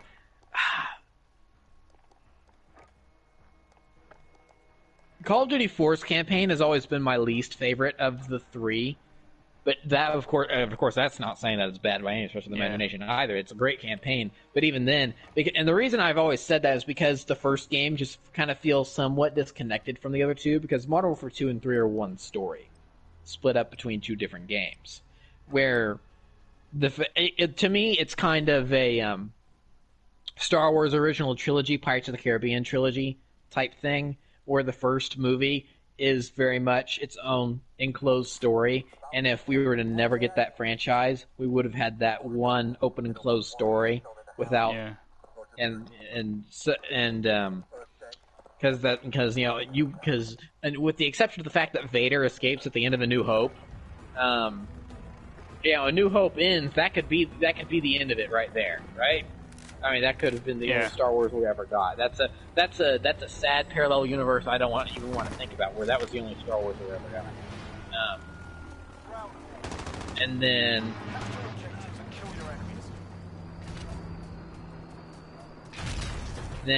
with Pirates of the Caribbean, Curse of the Black Pearl, of course, was meant to be just kind of a one-off movie, and then it became so insanely popular that Disney went, well, we found another revenue source, make sequels, and then they made sequels. So Empire Strikes Back and Return of the Jedi, kind of one story split into two movies in certain ways. Yeah. And then that's especially the case with Dead Man's Chest and At World's End. That's definitely one story split. Oh yeah. Movies. I feel the same of Modern Warfare, where Modern Warfare 1 is kind of its own thing, and really Modern Warfare 2 is almost sort of its own thing as well. It's where it's not even that much connected to the first game until the middle of the second act, where you rescue Price from the gulag, because you recognize the name Captain McTavish, but they never call him so up until you find Price. So so if you're playing through that the first time, you're kind of thinking, this is the same guy that I was playing as last game, right? And then oh!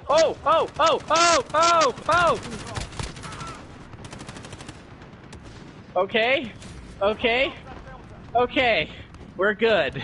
Yeah. I didn't realize these were bad guys up here. Okay. Well, I'm getting shot rooftop clear. Stay alive, I've got a care package coming. Your body slided down and now it's falling down. Oh my gosh. Where's my care package? Give me my care package. Okay.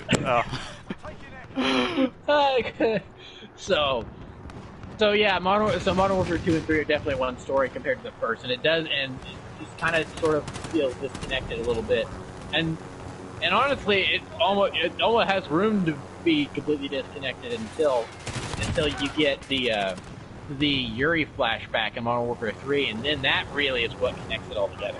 Yeah. So this game is definitely, this new series is definitely going to be the opposite because of the way this one ends. Because we know we're leading into a sequel, and it's very much going to be a direct sequel to the same characters, some of the same characters. I don't know if we'll see Farah again. Yeah, I doubt that. I could see her popping up, but I mean that's not a certainty. I don't think of her popping up because this isn't there. Because yes, Captain Price is in the game, but I think Captain Price being in this game is more a build-up for the series moving forward. This game is more about Farah and Alex. Yeah. That's kind of that's also sort of kind of the area where I have some complaints that I won't get into because spoilers. We might want to jump in because spoilers, but bye-bye UAV. Gosh, I definitely. It's hard to discuss because even though, like I've been saying, the original Modern Warfare campaign is still my least favorite of the original 3, it's still fantastic. Yeah. Because I mean, all ghillied up and one shot, one kill are still some of the best first-person shooter campaign missions of all time, as far as I'm concerned. I haven't touched anything like Halo, so I won't know about stuff like that. Ooh, that was a Claymore. But but again, just from a design standpoint, I mean that game's also over 10 years old. Yeah. So it is still a product of its time. And this one is newer, so I feel like the campaign in this game is better just from a design standpoint, where I put it over the Call of Duty 4 campaign. But I mean, that at this point, I think it goes in terms of bottom to top: Call of Duty 4, Modern Warfare 3, Modern Warfare 2019, and then Modern Warfare 2. Because gosh, I love that Modern Warfare 2 campaign. There's just so much good in there. But I mean, that's just the campaigns. In terms of games and where this ranks in terms of the games, like where the I don't think I can completely answer that right now. I think I need to spend more time in Spec Ops before I do that. We have basically lost all the objectives. We need to push up to Bravo, probably. Yeah, I assume that would be your answer. If only because this game just came out, so it's kind of hard to really answer that. A definitive answer. Drop in on Delta. Ah, what? Did you? I definitely pressed the button to deploy the parachute. Okay, let's try that again. Okay, now it worked.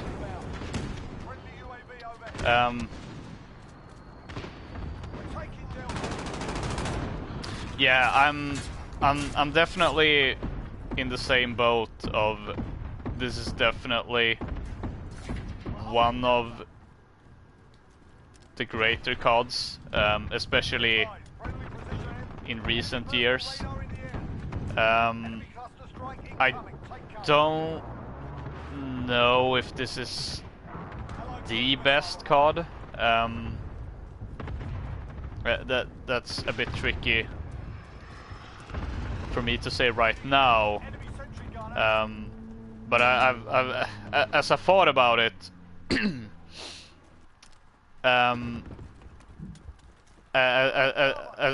as we said, there are some issues with the campaign, like not very big ones, but there are they are somewhat noticeable still.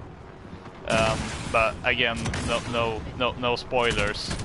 But one thing that I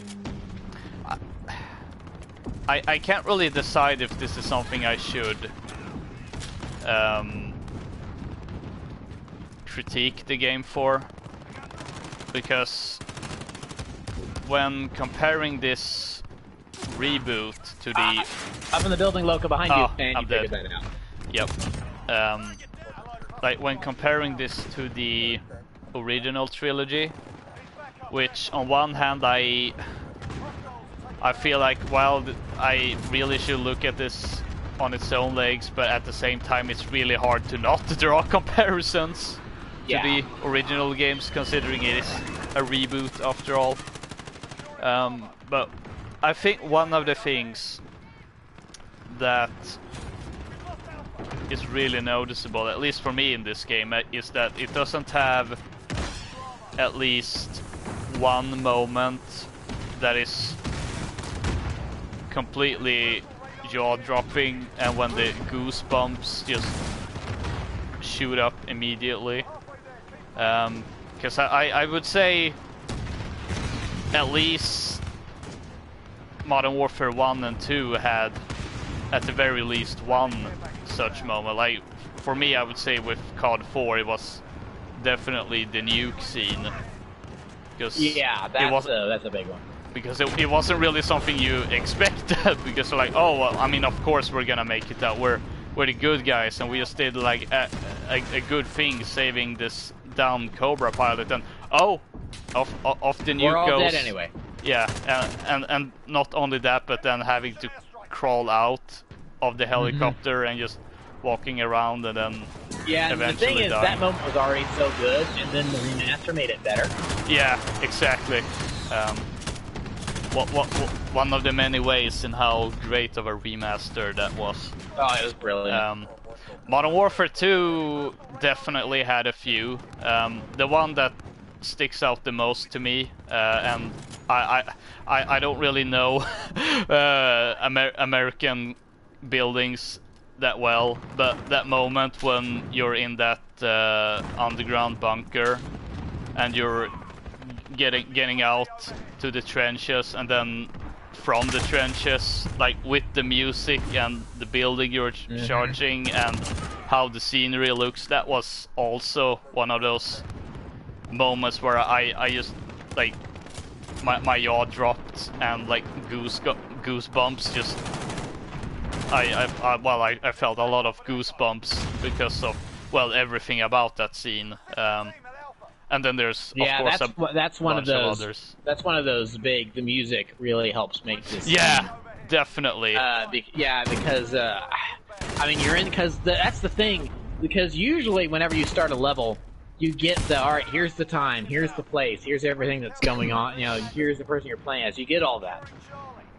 That stuff doesn't come up. That stuff doesn't come up until you exit the trench. So you don't really know where you are. You know you're in America because you're with the Rangers, and they've been the ones who've been following stateside when the Russians have been invading. But you don't exactly know where you are, and you know, you just kind of walk around. You know you're in a bunker. You hear the shelling of stuff going on above you, and then you've got the call that, all right, you guys are joining the battle. You guys have been tasked to join the fight, and so you need to go back up there. You know, Foley throws the rifle at Corporal Dunn. He gets up, and then you start charging. And you know, the music, as you said, the music is building, and it's not the Army Ranger spawn theme from multiplayer. The da da da da da da. Or excuse me, that's not the Army Ranger theme. That was the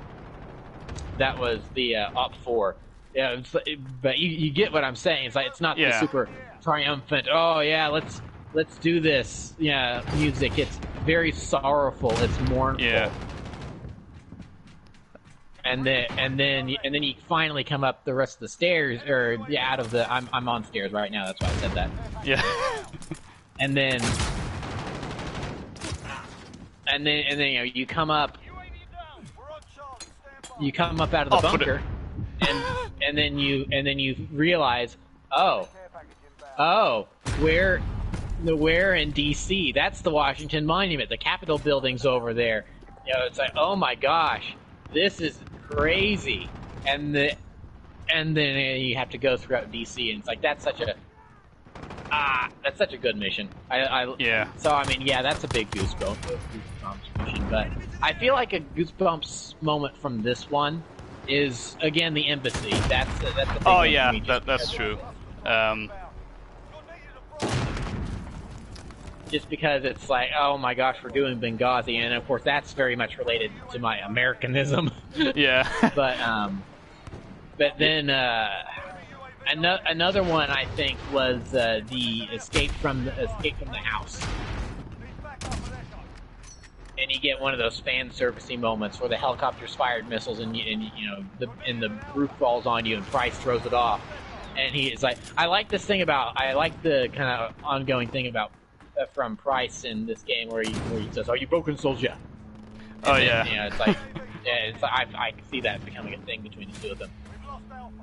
And then he's like, "No, sir, I'm good." Because I feel like eventually, if they kill off Kyle in like the next game or the game afterward, Price is going to say, "Are you broken?" And he goes, "Yes, sir, I'm fine." And he's going to fall over and he's going to be missing like half his torso. Like, oh no! That's gonna. I mean, just as a storyteller, I can see them going that direction in terms of that character, and wanting to give us an emotional moment in a campaign. But so don't be too surprised if in 3 years we're here talking about the next campaign. It's like, oh, I cried. It's like, called it back in 2019. But uh-oh. No, my game just crashed. Oh no. It doesn't like the fact that I just figured out what's going to happen in Modern Warfare 2 2021. They're like, nope. Oh, are you still We're not playing? having that. Yeah, the match just ended. Oh gosh, well, I guess it's 5:08 my time, so we've been going for like 4 hours at this point. Yeah, probably time to quit anyway. So I'll finish my thought really quick, and then we can wrap. But yeah, I mean that moment where he's like, "Are you broken, soldier?" And he goes, "No, sir, I'm good." He grabs your hand and he goes, "On your feet, soldier. We're leaving." And it's like, "Oh my gosh, we just got a Crew Expendable callback mission moment where with the on your feet, soldier. We are leaving." It's like, oh, that's so good. And then he says it to your face and everything. And it's Captain Price, and he's got the hat. It's like, oh, I loved it. And then you're running throughout the house and everything. The helicopter's shooting at you, and that's kind of making me think back to some of the stuff that happened in Modern Warfare 2 in terms of things that, again, taking inspiration from but doing new things with it. It's like, I love it. That was a big Goosebumps moment. I love that. So, yeah. I'll just quickly say that for Modern Warfare 3, I think I don't know, that one doesn't really have a lot of Goosebumps moments, but it does have some ones that I definitely feel is memorable, like when the Eiffel Tower is crashing down. See, that's a Goosebumps moment for me. That's one for me, just because the music is swelling and the little birds come in, and you're starting to take off, but then you see it fall into the river. That's a whoo moment for me. Yeah, it's definitely my favorite moment from that campaign, but I do get it a little bit of leeway also because it does have a very satisfying conclusion. Yes. As for this one, killing Makarov, finally, that's kind of a Goosebumps moment where you see him dangling there. Yeah. As for this one, the embassy mission is probably, actually, now that I think about it, it does have that one really good moment, but at the same time, I don't know how to put this, but at the same time, it was one of those once I realized that, oh, they're doing the Benghazi thing, because, well, even though I wasn't really aware of that when it happened, like, I really enjoyed the 13 Hours movie. And I was like, oh, this is cool. But at the same time, it was like, well, I kind of know what to expect from this point on, and it doesn't necessarily diminish the whole scene for me, but I think that's why it doesn't like why there's no particular scene where like, oh, this was definitely like a jaw-dropping, goose-bumpy moment. But at the same time, I also feel like I don't know if that would really be necessary for this game, considering it is being more mature and being more gritty and realistic and all that. So maybe it's not something like it kind of feels unfair for me to kind of like, oh, this game is like, this campaign doesn't have goosebumpy moments, but at the same time I'm like, well, I don't feel it might have really worked as well at the same time, considering, well, the reason it worked with the original trilogy was that while they were set in the modern times and very much a product of their own time, they were still more to action movies. As Going I said, back to my earlier comparison, yeah, this campaign's this first season of an HBO show. Those were action movies. Yeah.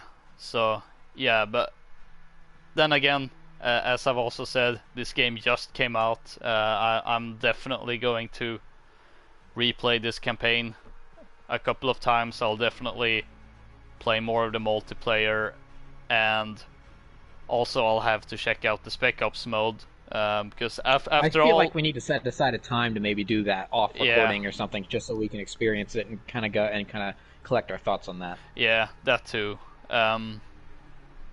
Because I at the end of the day, once I've like replayed the campaign and also participated in the whole package, that's probably when I can more definitely say where I would place this amongst the others, because that's even though the campaign is a great deal, I also feel like the other game modes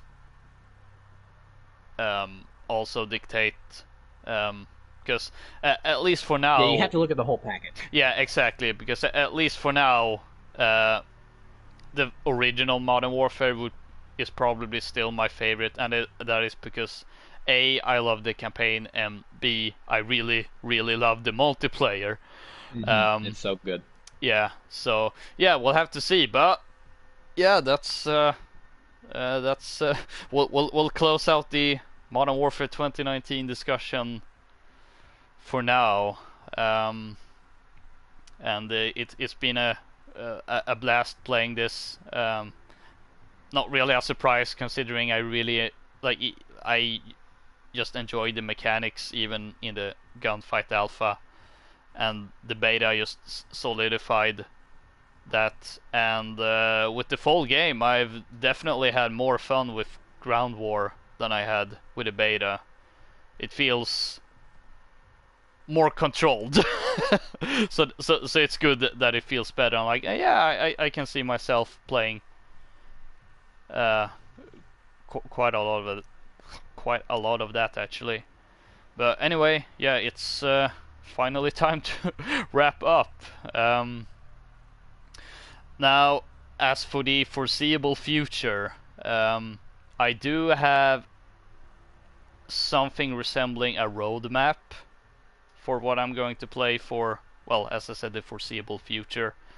However, I'm a little bit hesitant to share it here, because things could happen and suddenly I may not have the time to stream, which is, well, what has happened the last few weeks. And even then, between the gunfight alpha and the Modern Warfare beta, there was also a bit of things going on. They're like, oh, I don't have the time to stream, so I don't want to say like, oh, I'm definitely going to do this, and then it doesn't happen because other things. So I'm a little bit hesitant to share this little roadmap. But if things go to plan, I think this coming few weeks is gonna be quite good. Fingers crossed, knock on wood. The only thing I'll say is that next week, of course, is Halloween, and I want to bring out Halloween at Loka's. I don't know how exactly, considering that Halloween is gonna be on like right on a Thursday, and also I don't know what exactly commitments I will have during the week and the weekend. But I'll definitely try to play something more spooky for the season. But I'll share no details for now, except that the one thing that might be worth noting is that considering that I don't really know how things are gonna look through this weekend, there may be some weird or unusual times when I do stream. However, I think I'll go for shorter streams just so that if it's a case of I'm in the afternoon when it's still morning in other areas where usually I would stream in the evening. My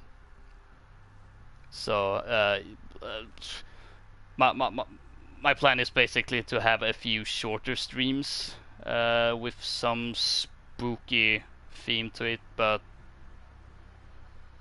that's probably all I'll say for now, since again I don't know exactly how next week is gonna look for me. But